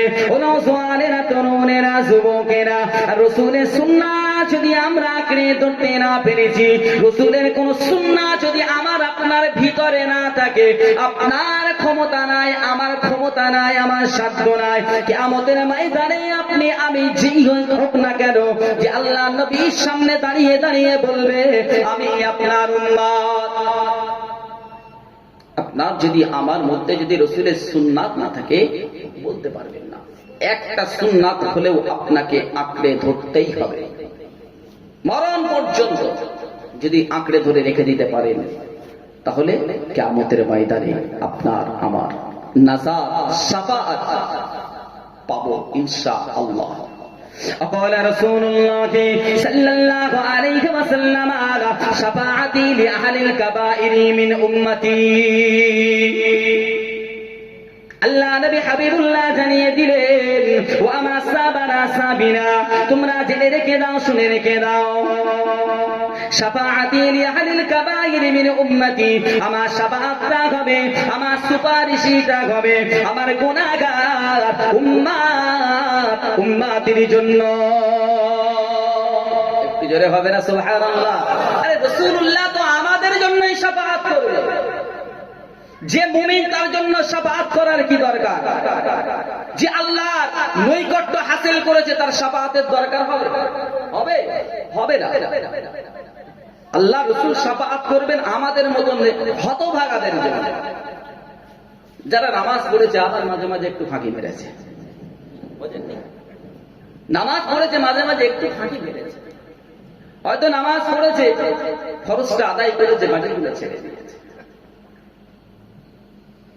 জুমার নামাজ পড়তে গিয়েছে ফরজটা ইমামের পেছনে কোন রকম আদায় করেছে, আর যেহেতু বক্তব্য শুরু করলে আস্তে আস্তে মসজিদের দিকে যাওয়া হয়, এখন আগে সুন্নাত গুলো পড়ছে, পরের গুলো ফাঁকি মেরে বেরিয়ে যাচ্ছে। এই সমস্ত ব্যক্তিদের জন্যই আল্লাহ রাসূলের শাফাআত। নওজোয়ানেরা, আব্বারা, আল্লাহ নবী যখন বললেন শাফাআতি লিআহলিল কাবাইর মিন উম্মতি, আমার শাফাআতটা হবে গুনাহগার বান্দা বান্দীদের জন্য। আল্লাহ রাসূলের সাহাবারা জিজ্ঞাসা করে, ইয়া রাসূলুল্লাহ, ইয়া হাবিবাল্লাহ, যদি আপনার উম্মাতানিরা চুরি করে, যদি আপনার উম্মাতানিরা চুরি করে, তারপরেও কি আপনি শাফাআত করবেন? সাহাবীরা জিজ্ঞাসা করে, যদি চুরি করে আপনি কি তাদের জন্য শাফাআত করবেন? নওজোয়ানের আব্বারা, নবী আপনার কতটা ভালোবাসে আপনি তো বোঝেন না, আমি তো বুঝি না। নবী কি জিনিস শুধু তো নামটাই জানি, আখিরি নবী মুহাম্মদুর রাসূলুল্লাহ সাল্লাল্লাহু আলাইহি ওয়াসাল্লাম, যিনি এসেছিলেন মক্কা জমিনে, যিনি এসেছিলেন মক্কার জমিনে। মক্কা আলোয় আলোকিত করেছেন, মদিনা আলোয় আলোকিত করেছেন। আপনি তো এতটুকু জানেন জাহিলি যুগে আল্লাহ নবী এসেছেন, কিন্তু নবী কতটা আপনাকে মহাব্বত করে উম্মাত হওয়ার সুবাদে, উম্মাত হওয়ার কারণে। এটাও কি একবার আপনি চিন্তা করেছেন? নবী উম্মাতের জন্য কতটা চিন্তা করে একবার কি আমরা ভেবেছি বা একবারও কিন্তু আমরা ভাবার চেষ্টা করি। আমরা শুধু এই বছরে একবার মিলাদ দেব, বিশ্ব নবী দিবসে একটু শান্তি মিছিল করব, দাঁড়িয়ে একটু কিয়াম সালাম করব, একটু দরুদ পড়ব। এতেই মনে হয় আমরা ভাবি যে আমরা বিরাট ভালোবাসি। আপনি ভালোবাসেন বলেই করেন, আমি অস্বীকার করছি না, কিন্তু আপনি যাকে ভালোবাসেন তিনি কতটা ভালোবাসেন সেটা জানার দরকার নেই? দরকার আছে না? জানার দরকার আছে। রসুল আপনার আমাকে ভালোবাসে বলেই কি বললেন? যদি চুরি করে তারপরে রসুল্লাহ বললেন তাদের জন্য শাফাআত করবো, বলেন না সুবহানাল্লাহ। এখন যারা চুরিদারি করে সেরকম মানুষ তো নেই এখানে, মনে হয় নাকি? এখন এরা মনে করবে আল্লাহ রসুল যদি শাফাআত করি তাকে চোরদের জন্য, তাহলে আর কোনো সমস্যা নেই নাকি? আর এক মুশকিল,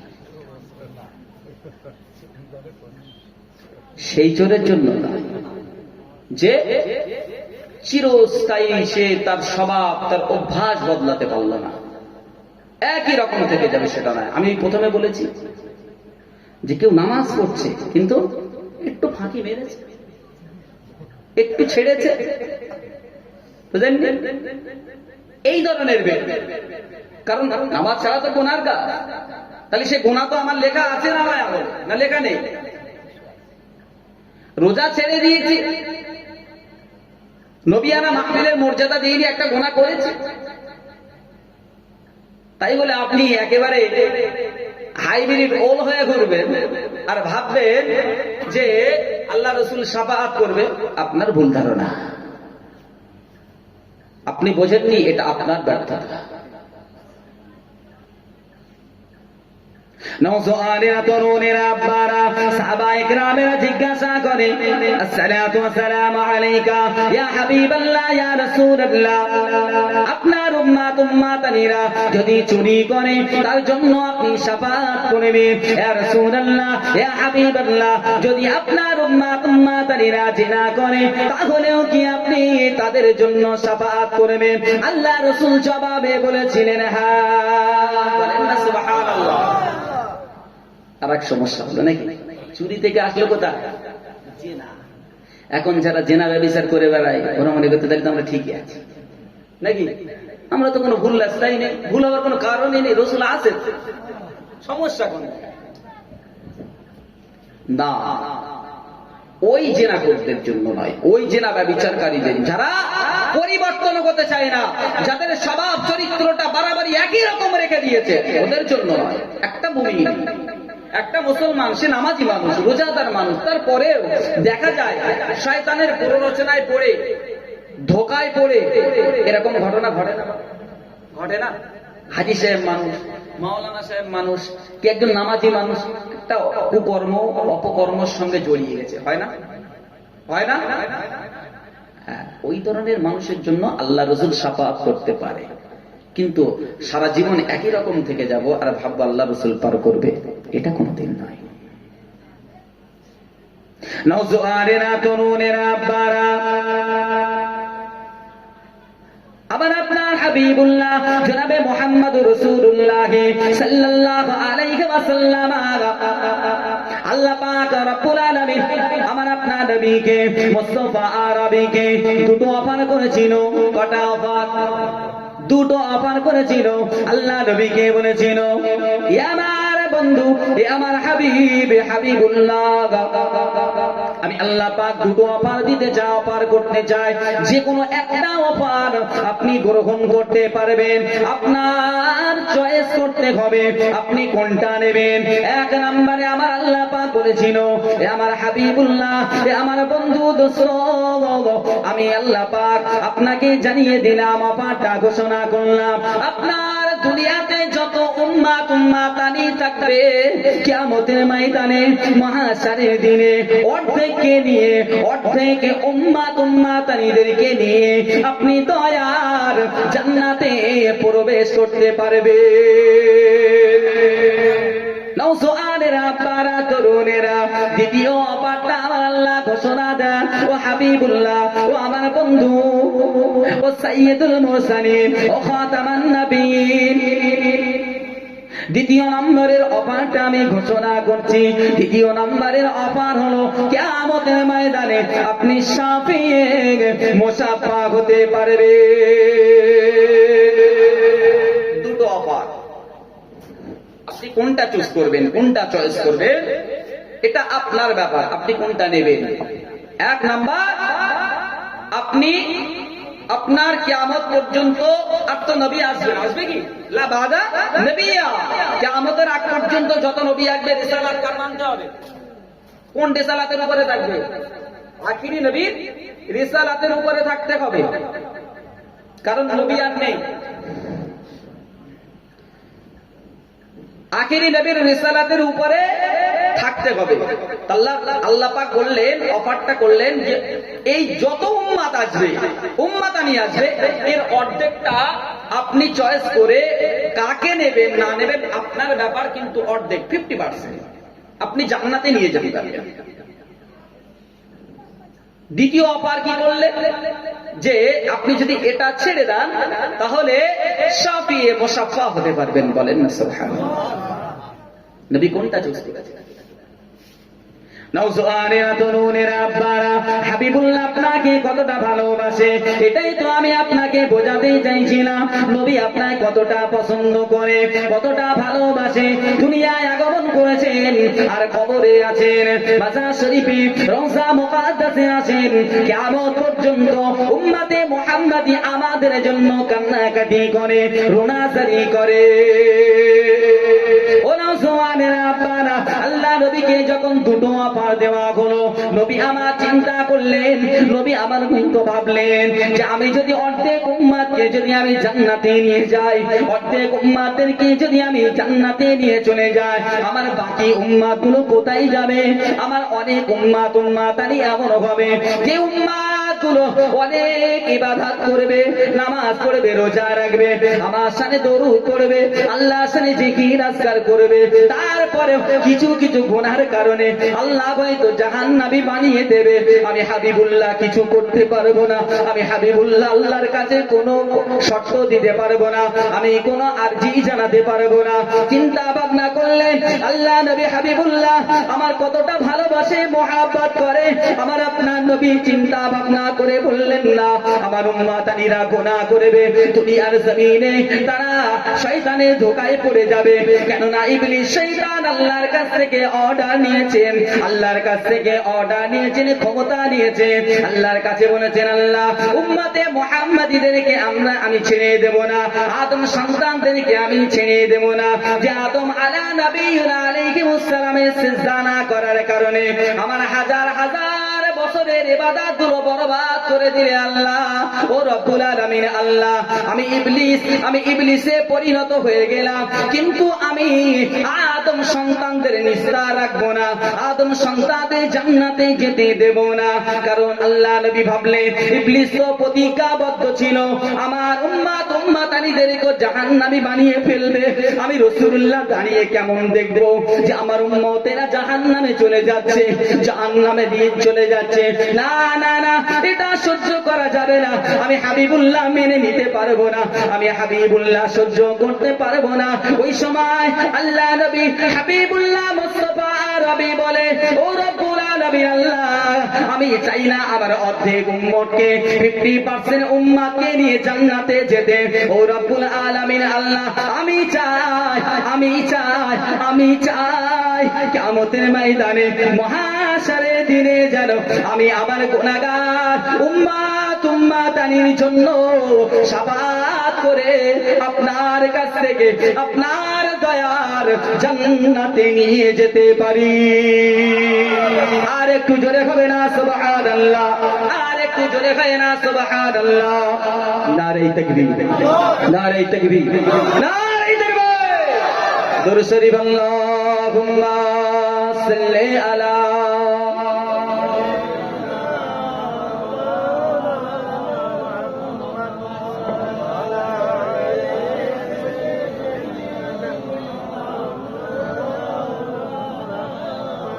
আরো মুহাব্বতে শহীদ আল্লাহুম্মা সাল্লি আলা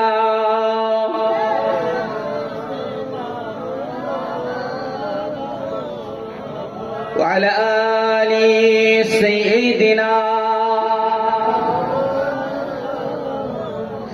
मुझको पिला दे इश्क का जागा, मुझको पिला दे इश्क का जागा, तो आका और मैं गो गुलाम, तो आका और मैं गो गुलाम, तो आका और मैं गो गुलाम।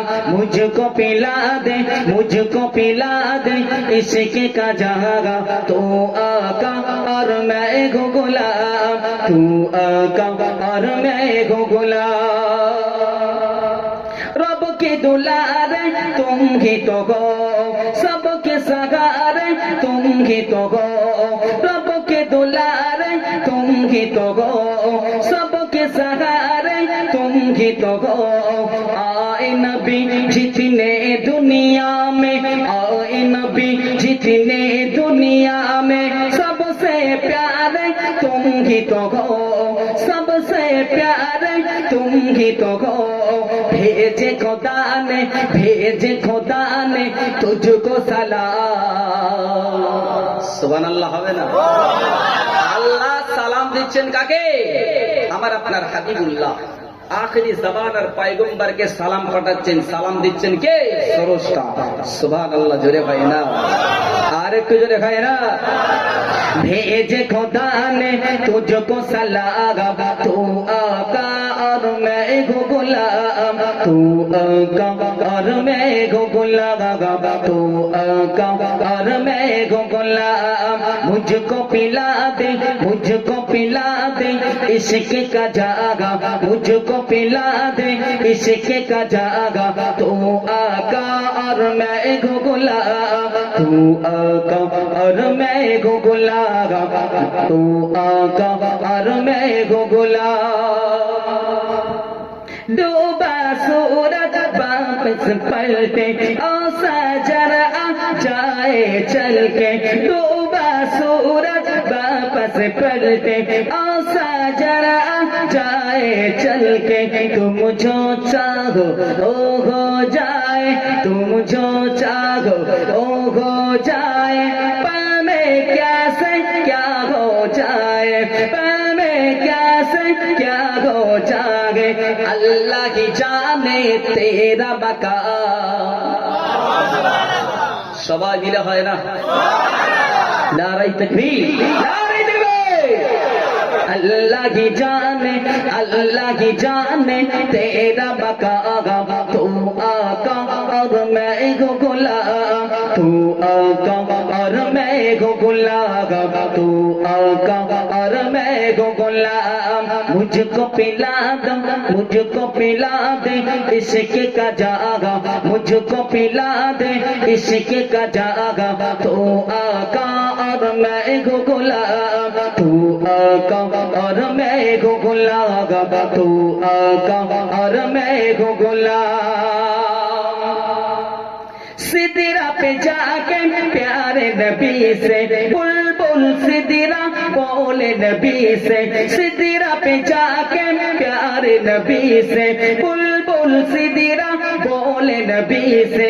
आगे गया तो जल जाओगा, अब अकेले जाए यहाँ से अब अकेले जाए यहाँ से अर्श पारी गए तेरा मकाम सुभान अल्लाह আরেকটু জোরে হবে না अर्श पारी गए तेरा क़याम अर्श पारी गए तेरा क़याम तू आका और मैं को गुलाम तू आका और मैं को गुलाम तू आका और मैं को गुलाम मुझको पिला दे इश्क़ का जागा मुझको पिला दे इश्क़ का जागा तू आका और मैं को गुलाम तू आका और मैं को गुलाम रब के दुलारे तुम ही तो हो रब के दुलारे तुम ही तो हो सबके सहारे तुम ही तो हो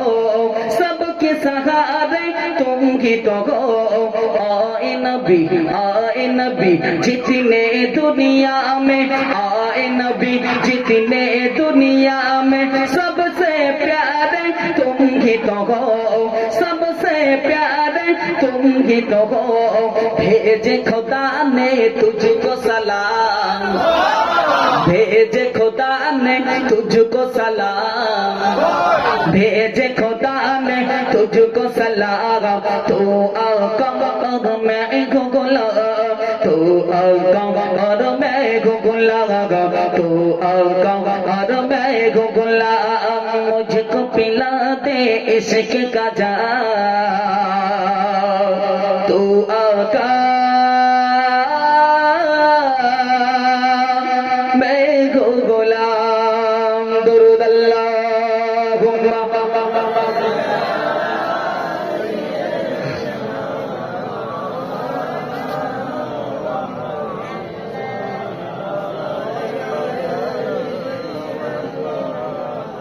मौलाना मुहम्मद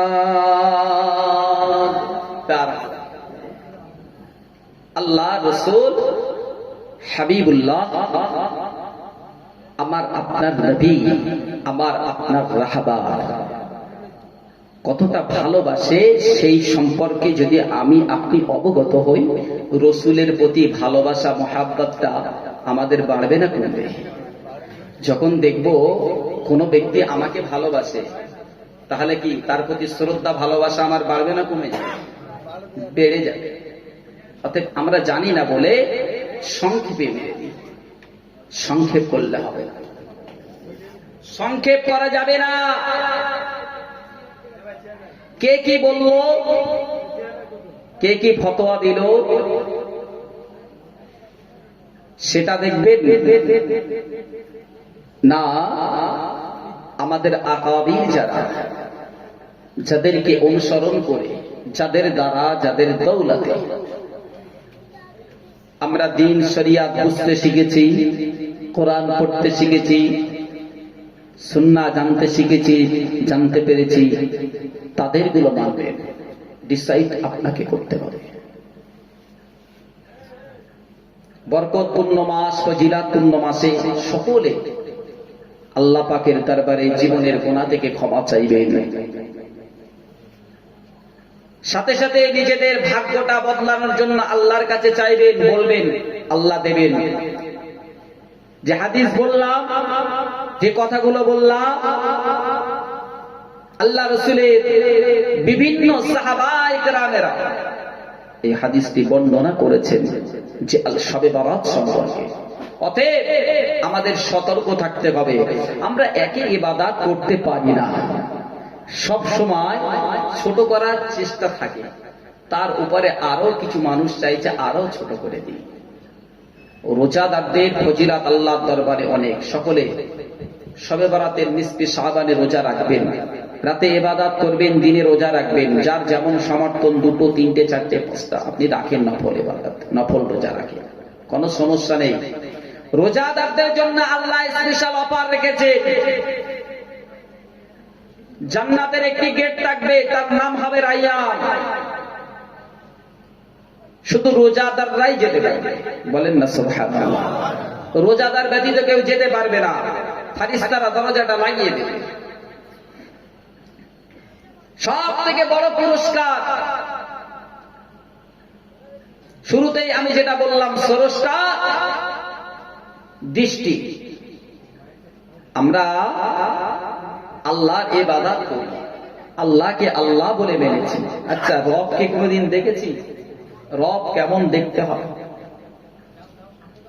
জান্নাতে রোজাদারদের যখন জান্নাতে দেওয়া হবে, আল্লাহ রাসূল বললেন, এই রোজাদার বান্দা তথা জান্নাতীদেরকে আমার রব, আমার স্রষ্টা দিদার দেবেন। বলেন না সুবহানাল্লাহ।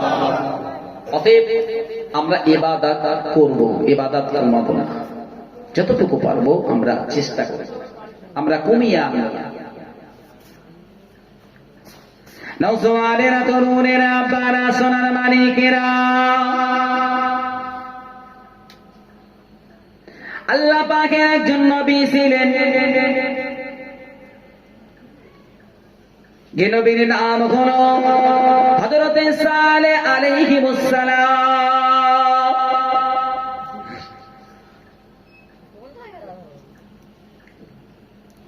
আল্লাহ পাক রব্বুল আলামিন নবী সালেহ আলাইহিস সালামকে সামুদ জাতিদের কাছে প্রেরণ করেছিলেন।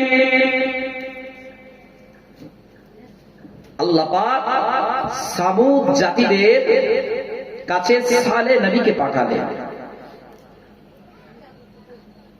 আমি একটু আগেই বলছিলাম যে আমাদের যা কর্মকাণ্ড বা আমরা যেভাবে আমাদের অবাধে চলাফেরা, রসুলের দোয়া না যদি থাকতো, আমাদের আল্লাহর কোন আযাব গজব এসে আমাদেরকে পাকড়াও করে ফেলতো। বলছিলাম কারণ পূর্বের নবীদের উম্মতদেরকে যদি আপনি দেখেন, আপনি যদি পড়েন, তালাশ করে, নবীর হুকুম বিধান না মানার কারণে বিভিন্ন মুসিবত আল্লাহ তাদের উপরে দিয়েছে, তাদেরকে ধ্বংস করে দিয়েছে। ঠিক তদ্রূপ নবী সালেহ আলাইহিস সালামের কওমদেরকেও ধ্বংস করেছিল আল্লাহ, নবীর আদেশ না মানার কারণে। শুধু মানেনি, শুধু না মানার কারণে নয়, আল্লাহ নবী সালেহ আলাইহিস সালাম যখন ঘোষণা দিলে যে আল্লাহর আযাব তোমাদের কাছে আসবে, তোমাদেরকে পাকড়াও করবে, তারা বীরত্বের সহিত থাকলো যে আযাব কি জিনিস আমরা দেখব, কেমন আযাব আসে আমরা একটু দেখতে চাই। নওজওয়ানেরা, তরুণেরা, আব্বারা, আল্লাহ পাক রব্বুল আলামিন সালেহ আলাইহিস সালামকে পাঠালেন সামুদ জাতিদের কাছে। আল্লাহর আদেশ ছিল, ও নবী সালেহ, যাও, চলে যাও, সামুদ জাতিদের আমি রিজিকের ব্যবস্থা করে দিই, সুন্দর একটা জায়গার ব্যবস্থা তো আমি আল্লাহ করে দিয়েছি। আমি আল্লাহ তো তাদেরকে সুন্দরভাবে সৃষ্টি করেছি। আমি আল্লাহ তাদেরকে দুনিয়ায় সমস্ত দায়িত্ব তো আমি আল্লাহ আমি নিয়ে তাদেরকে দুনিয়ায় রেখে দিয়েছি। তারপরে সামুদ জাতিরা আমি আল্লাহ আমাকে রব বলে মেনে নেয় না, আমার ইবাদত করে না, আমি আল্লাহ আমাকে আল্লাহ বলে স্বীকার করে না। আমি আল্লাহ আমাকে ছেড়ে দিয়ে তারা মূর্তি পূজা করে, তারা অগ্নি পূজা করে, তারা শিরক বিদআত করে, তারা কুফরি করে। হে নবী সালেহ, যাও, চলে যাও, ওদের মাঝে চলে যাও, ওদের মাঝে গিয়ে আমার তাওহীদের কথাটা বলো, তোমার নবুয়তের রিসালাতের কথা বলো, নবুয়তের কথাটা শোনাও, জাহান্নামের কথা বলো, জান্নাতের কথা বলো, ওদেরকে আমার মুখী করে দাও। নবী সালেহকে আল্লাহ বললেন, যাও, ওদেরকে বলো আমি আল্লাহ, আমার উপরে আর কেউ নেই, ওয়াহদাহু লা শারীকা লাহ, আমি আল্লাহ এক। অতএব ওরা যেন আমার ইবাদত করে। আপনাদের কি কষ্ট হচ্ছে? ঘুম পাচ্ছে? তাকবীর দান দেখি, নারে তাকবীর, নারে তাকবীর। আচ্ছা, একটু সকলে উঠে বিশ্ব নবীর শানে সালাম দেওয়া যাবে? হ্যাঁ, আসেন সকলে দাঁড়িয়ে একটু সালাম দেয় বিশ্ব নবীর শানে। এ নবী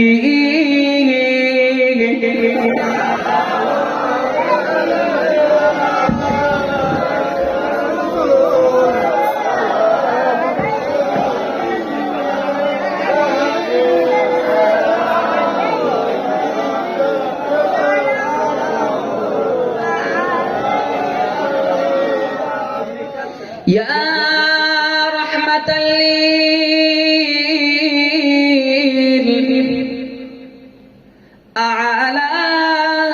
للعالمين নাম দিলেন খোদা পাককার ইন্নাকা লামিনাল মুরসালিন কুরআনে সূরা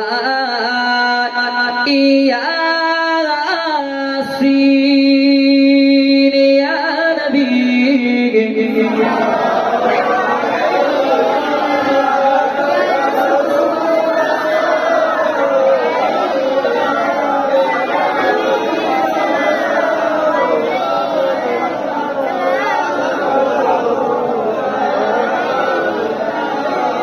ছিল না আবু জাহেল,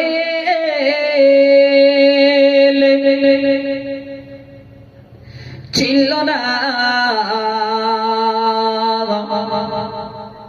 আবু লাহাব,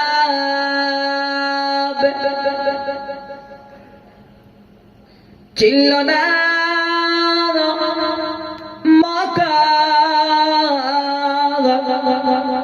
কাফের, ছিল যে হাবশি বিলাল, ইয়া নবী সালাম।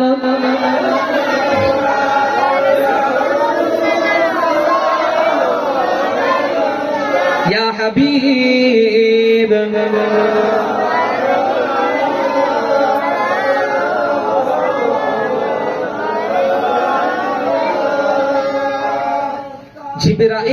জিবরাইল করিলেন আজ, খুলে দাও আসমানের দুয়ার, এসেছে নবী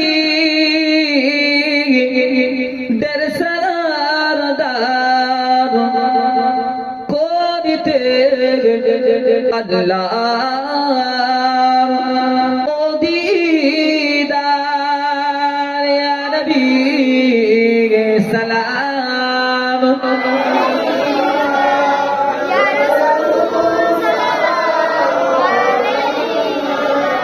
ইয়া হাবিব সালাম।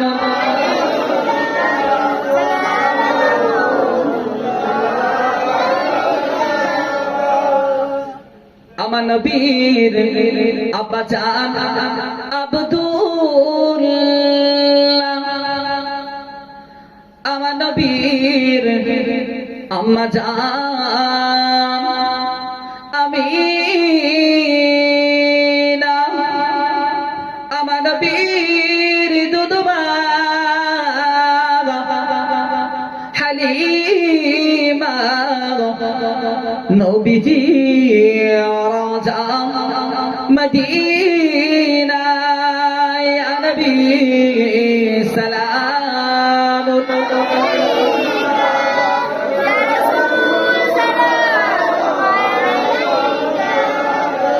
ইয়া হাবিব সালাম আলাইকা, সালাওয়াতুল্লাহ আলাইকা।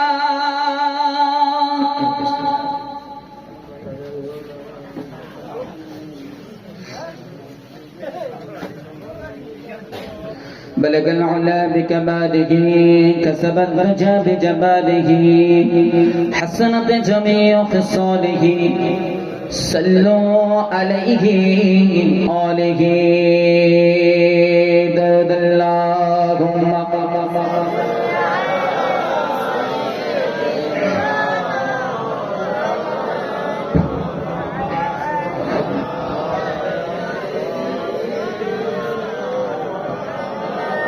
प्यारा हाजरी যে কথা বলছিলাম আল্লাহ নবী সালেহ আলাইহিস সালামের কথা। পৃথিবীতে নবী যারা এসেছেন, আল্লাহ নবীর আদেশ হুকুম, আল্লাহ পাকের হুকুম আদেশ ছিল যে প্রত্যেকটা তোমার জাতির কাছে, কওমের কাছে, ব্যক্তির কাছে আমার তাওহীদের দাওয়াত দাও, তোমার রিসালাতের কথাটা শোনাও, যাতে তারা সঠিক রাস্তায় তারা ফিরে আসে। এটা ছিল নবীদের কাজ, নবীদের দায়িত্ব আল্লাহ দিয়েছিলেন। তো নবীদের দায়িত্ব তারা নিশ্চিতভাবে পালন করেছেন। যারা মেরেছেন তারা আল্লাহ বিরোধী হয়েছেন, যারা আদেশগুলো অন্তরে মেনে নিয়েছেন তারা জান্নাতের রাস্তায় চলেছেন, যারা মেনে নেননি তারা জাহান্নামের রাস্তায় চলেছেন। নওজওয়ানেরা, তরুণেরা, আপনারা আল্লাহর নবী হযরতে সালেহ আলাইহিস সালাম সামুদ জাতিদের ঘরে ঘরে যেতে লাগলেন। আল্লাহ তাওহীদের কথা বলে, রিসালাতের কথা বলে। আল্লাহ নবী বাড়িতে বাড়িতে, ঘরে ঘরে যায়, আল্লাহ বান্দাদেরকে বলে, নিজের জাতিদেরকে বোঝায়, ও আল্লাহ বান্দারা, ও আমার জাতি ভাইরা, ও সামুদ জাতিরা, তোমরা মূর্তি পূজা ছেড়ে দাও, তোমরা আল্লাহ দাসত্ব করো, আল্লাহর কলেমাটা পড়ো, তোমরা আমার নবুয়তটা মেনে নাও, তাহলে তোমরা কিয়ামতের ময়দানে, মাহশারের দিনে আমি নবী সালেহ বলে দিলাম আল্লাহ পাক তোমাদের নাজাত দিয়ে দেবে। নওজওয়ানেরা, আপনারা আল্লাহ নবী সকলে দুয়ারে দুয়ারে ঘুরে, আল্লাহ নবী সালেহ আলাইহিস সালাম সকলে দুয়ারে দুয়ারে ঘুরে, কিন্তু না না না, সামুদ জাতিরা এতটাই বিরুদ্ধ আচরণ করেছে, তাদের অন্য যে ধর্মটা ছিল এতটাই ওদের অন্তরে গেঁথে গিয়েছে যে আল্লাহ নবীর কোনো কথা ওদের কর্ণপাত করে না। ও নওজওয়ানেরা, আপনারা কোনোভাবে যখন মানতে চায় না, আল্লাহ নবী হযরতে সালেহ আলাইহিস সালামের মনটা বড় খারাপ হয়ে গেল, মনটা বড় ব্যথিত হয়ে গেল। মনটা খারাপ করে আল্লাহ নবী টুকটুক করে কাঁদতে শুরু করেছেন। কিছু দূর যাওয়ার পরে আল্লাহ নবী সালেহ আলাইহিস সালাম দেখতে পায় গুটি কত কিছু ব্যক্তিরা একত্রিত হয়েছে, এক জায়গায় বসে তারা মূর্তি পূজা করে, তারা আল্লাহর ইবাদত ছেড়ে দিয়ে মূর্তি পূজা নিয়ে উপাসনা করে। আল্লাহ নবী সালেহ আলাইহিস সালাম সেই জায়গায় হাজির হলেন, উপস্থিত হয়ে গেলেন। আল্লাহ নবী জিজ্ঞাসা করে, ইসলামের দাওয়াত দেয়, কলেমার কথা বলে, আল্লাহ তাওহীদের কথা বলে, নিজের রিসালাতের কথা বলে, কোনোভাবে তারা মানতে চায় না।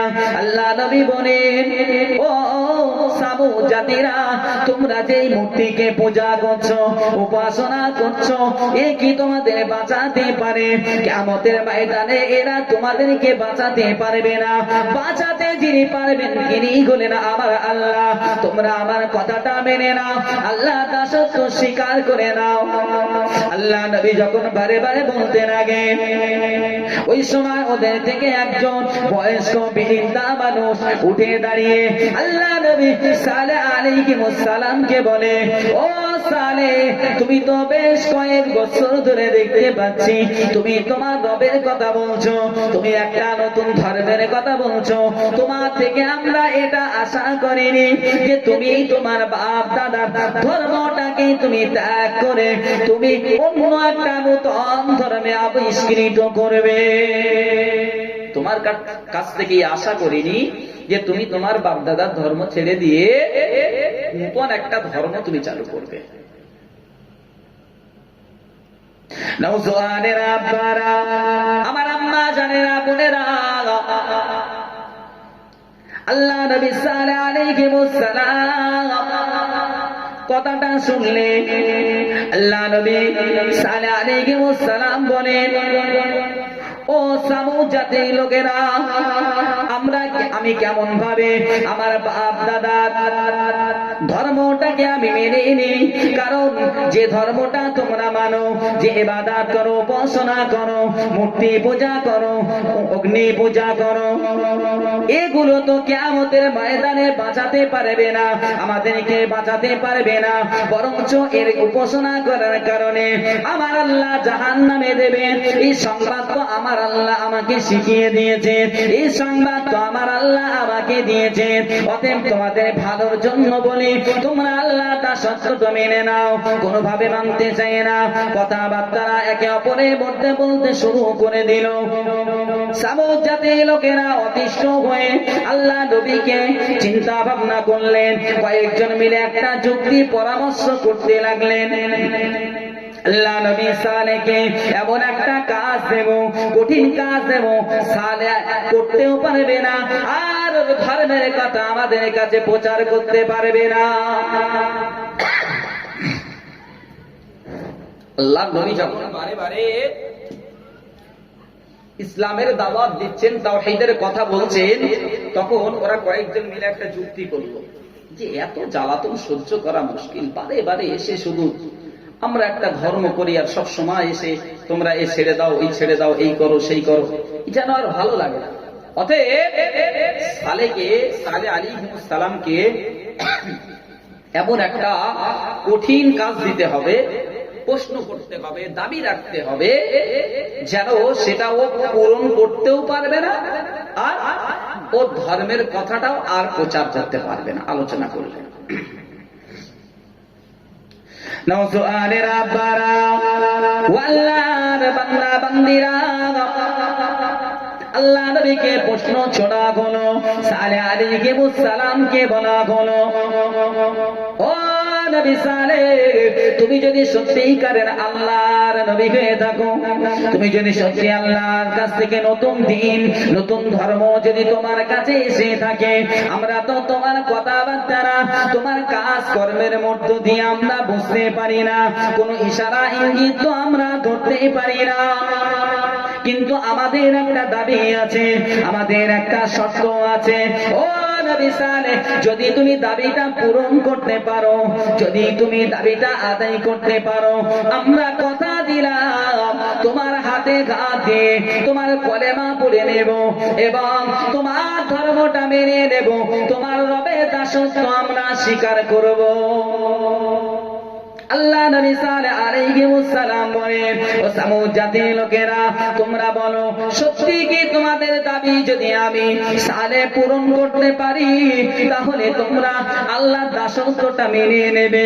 সত্যি কি তোমরা মূর্তি পূজাটা ছেড়ে দেবে? সত্যি কি তোমরা অগ্নি পূজাটা ছেড়ে দেবে?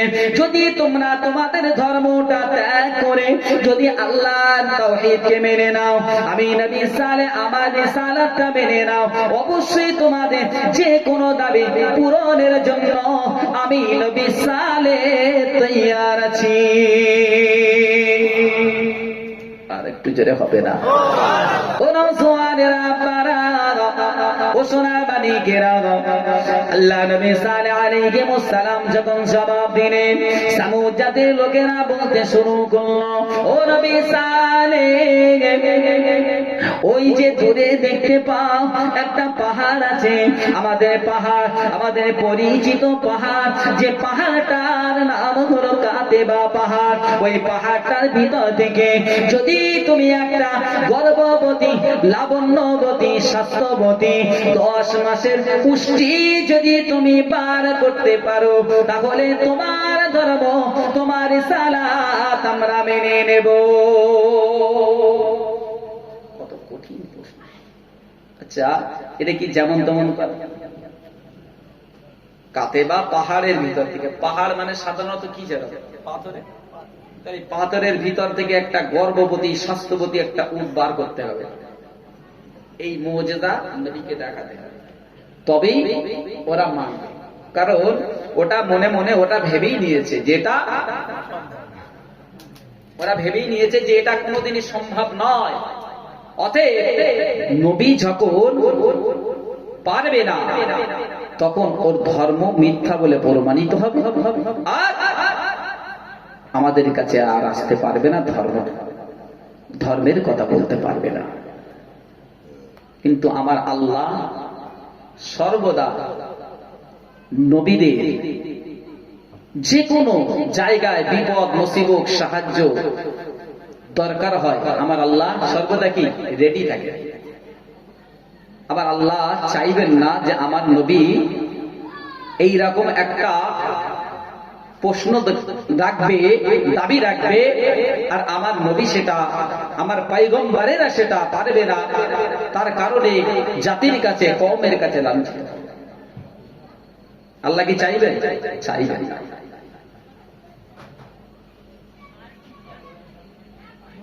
তো আল্লাহর কারিশমা, নবীদের মুজিজা, এটা সত্য না মিথ্যা? সত্য। আচ্ছা, নবীরা যে মুজিজা গুলো আছে, যে নবীদের এক এক নবীর এক এক রকম এক এক ধরনের মুজিজা, আচ্ছা এই মুজিজা গুলো কি ব্যক্তিগত ছিল নবীদের? নবীদের পাওয়ার কি? পাওয়ারটা কে দিয়েছে? আল্লাহ যদি না দিত,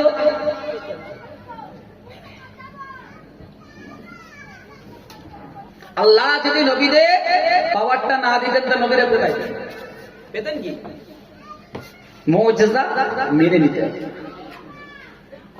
আপনি কারামত অস্বীকার করতে পারেন, সেটা আপনার ব্যক্তিগত। আপনি যদি ওলি, আল্লাহর মাহবুব বান্দাদের বিশ্বাসী হয়ে থাকেন, তাহলে আপনি কারামত মানবেন। আপনি যদি মনে করেন যে না আমি মানি না, এটা হতেই পারে না, তাহলে আপনার কে বোঝানো যাবে কি? কেউ যদি বলে সেই গল্পের মতো একটা গল্প শোনা আছে, বলে আমার যদি কেউ বোঝাতে পারে তো আমার বউ দিতে দেবো নাকি, এরকম একটা গল্প আছে।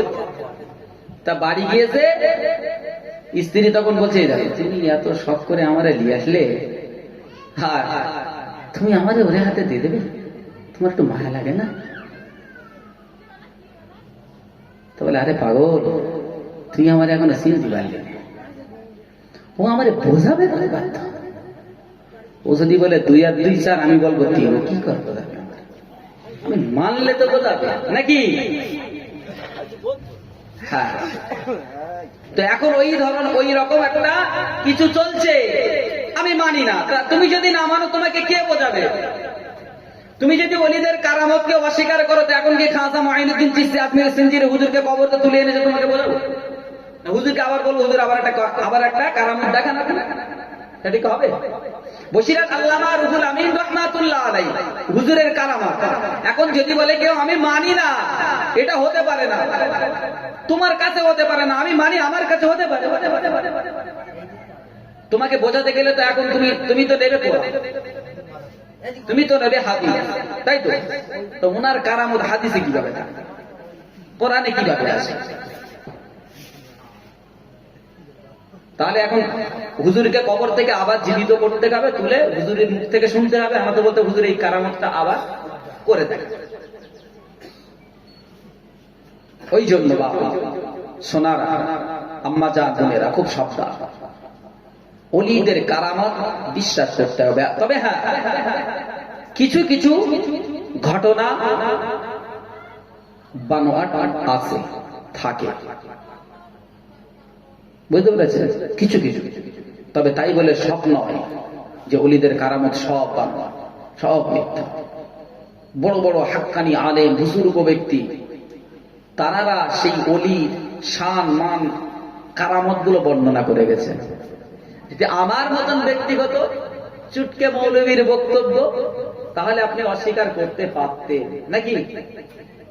যারা কারামত গুলো বর্ণনা করেছেন, প্রকাশ করে গেছেন, তারাও এক এক ধরনের আল্লাহর ওলি ছিলেন। অতটা সহজ নয়। তুমি ঠাট্টা করতেই পারবে খাজা মাইনুদ্দিন আজমির হুজুরকে নিয়ে, যা আনাসাগরের পানি ঘটিতে কিভাবে যায়। আরে কিভাবে যায় সেটা তো আল্লাহ জানে, আমি কিভাবে জানি? আপনি কিভাবে জানবেন বলেন? আল্লাহ যদি বলে সাথে সাথে কি হয়ে যায়। সূচের পাচার ভিতর দিয়ে ওই যে সামান্য সুতো গলানো যায় না, আল্লাহ যদি চান ওই ফাঁক দিয়ে, ওই ফাঁকা দিয়ে হাতিকে দিতে পারে। তুমি ঠাট্টা করো, কার সামনে বিয়াদবি করছো একটু ভাবতে হবে। আল্লাহ আমাদের সকলকে যেন হেফাজত করেন। সকলে বলেন আল্লাহুম্মা আমিন। ইবাদত আমরা এমনি করতে পারি না, তবে আমরা চাইবো ইবাদত যখন বেশি করতে পারি না, সওয়াবের কাজ বেশি করতে পারি না, যেন আমাদের দ্বারা গুনার কাজ বেশি না হয়। এই দিকে সতর্ক থাকবেন। সকলে তাকবীর দেন, নারে তাকবীর, নারে তাকবীর, নারে তাকবীর। দরুদ শরীফ আল্লাহুম্মা সাল্লি আলা মাওলানা মুহাম্মাদ ওয়া আলা আলি সাইয়্যিদিনা।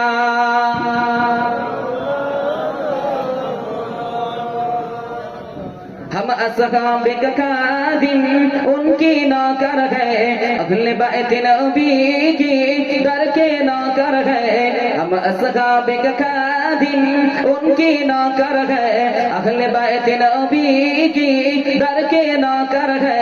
हम सिद्दीक उमर वाले, हम उस्मान हैदर वाले, कभी न झुकते गए, कभी न बिकते गए, कभी न झुकते गए, कभी न बिकते गए। हम असहाबे का खादिम उनकी नौकर है, अहले बैत नबी की दर के नौकर है। हम सिद्दीक उमर वाले, हम उस्मान हैदर वाले, कभी न झुकते गए, कभी न बिकते गए, कभी न झुकते गए, कभी न बिकते गए।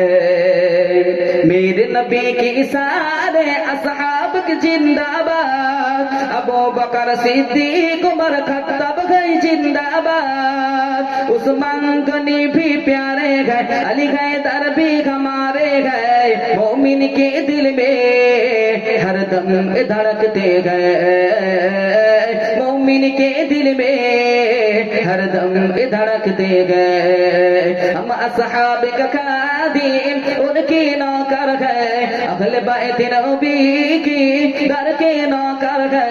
हम सिद्दीक उमर वाले, हम उस्मान हैदर वाले, कभी न झुकते गए, कभी न बिकते गए, कभी न झुकते गए, कभी न बिकते गए। जिक्र अली तो यारो चेहरे दिखलाए, जिक्र मुआविया लोगो नस्ले बतलाए। अली मुआविया भाई भागे रहे आजामत क्या रागे, जब ये कहते गए मुनकिर जलते गए, जब ये कहते गए मुनकिर जलते गए। हम असहाबे का खादिम उनकी नौकर है, अहले बैत नबी की दर के नौकर है। हम असहाबे का खादिम उनकी नौकर है, अहले बैत का खादिम उनकी नौकर है।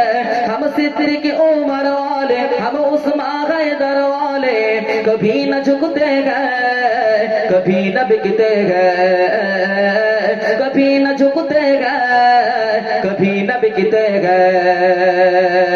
दुरूद शरीफ अल्लाहुम्मा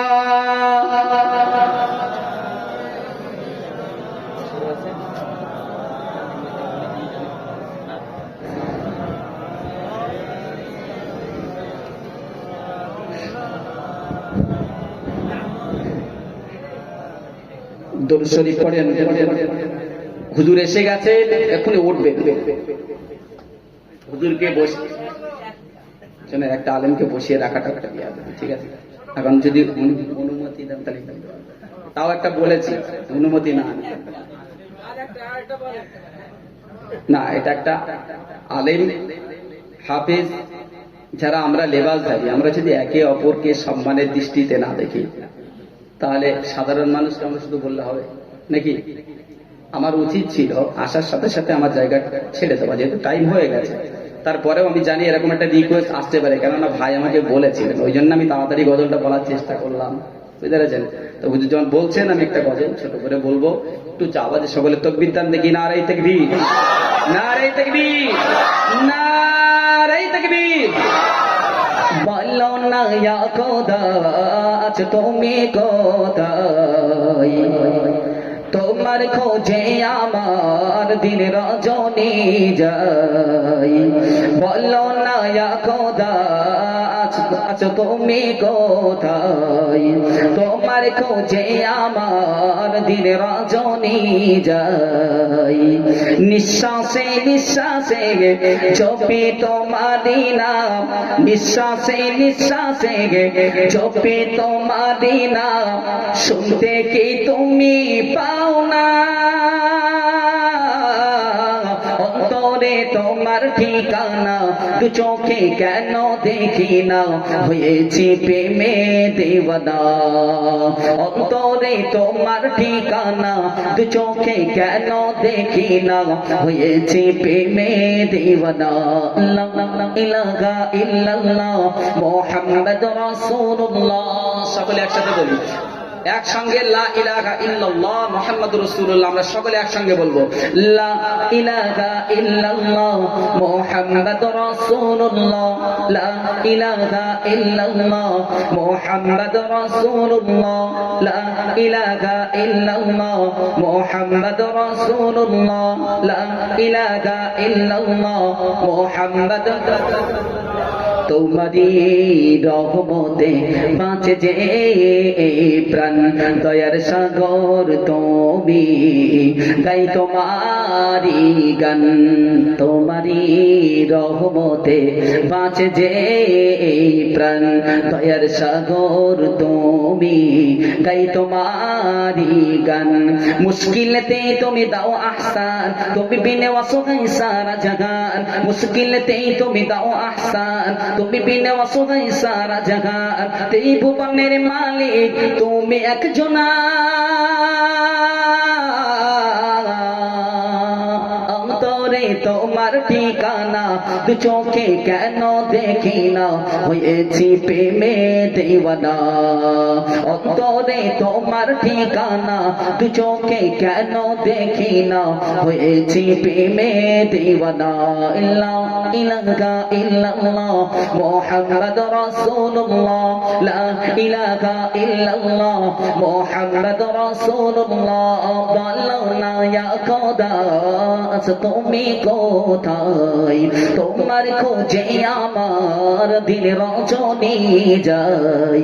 নিঃশ্বাসে নিঃশ্বাসে জপি তোমারি নাম, শুনতে কি তুমি পাও না?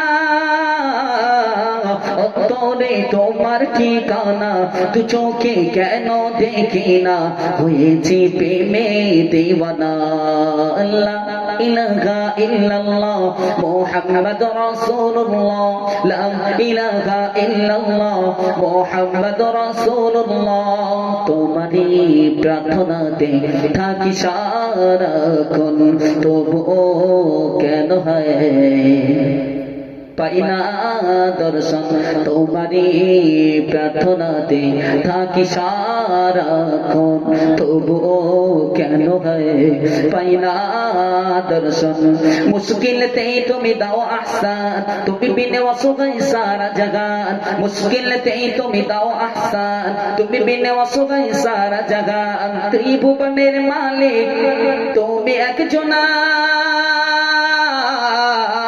অন্তরে তোমার ঠিকানা, দু চোখে কেন দেখি না, হয়েছি প্রেমে দেওয়ানা। অন্তরে তোমার ঠিকানা, দু চোখে কেন দেখি না, হয়েছি প্রেমে দেওয়ানা। লা ইলাহা ইল্লাল্লাহ মুহাম্মাদুর রাসূলুল্লাহ, লা ইলাহা ইল্লাল্লাহ মুহাম্মাদুর রাসূলুল্লাহ। বলো না ইয়া খোদা আজ তুমি কোথায়, তোমার খোঁজে আমার দিন রজনী যায়, বলো না ইয়া খোদা আজ তুমি কোথায়, তোমার খোঁজে আমার দিন রজনী যায়, নিঃশ্বাসে নিঃশ্বাসে জপি তোমারি নাম, শুনতে কি তুমি পাও না?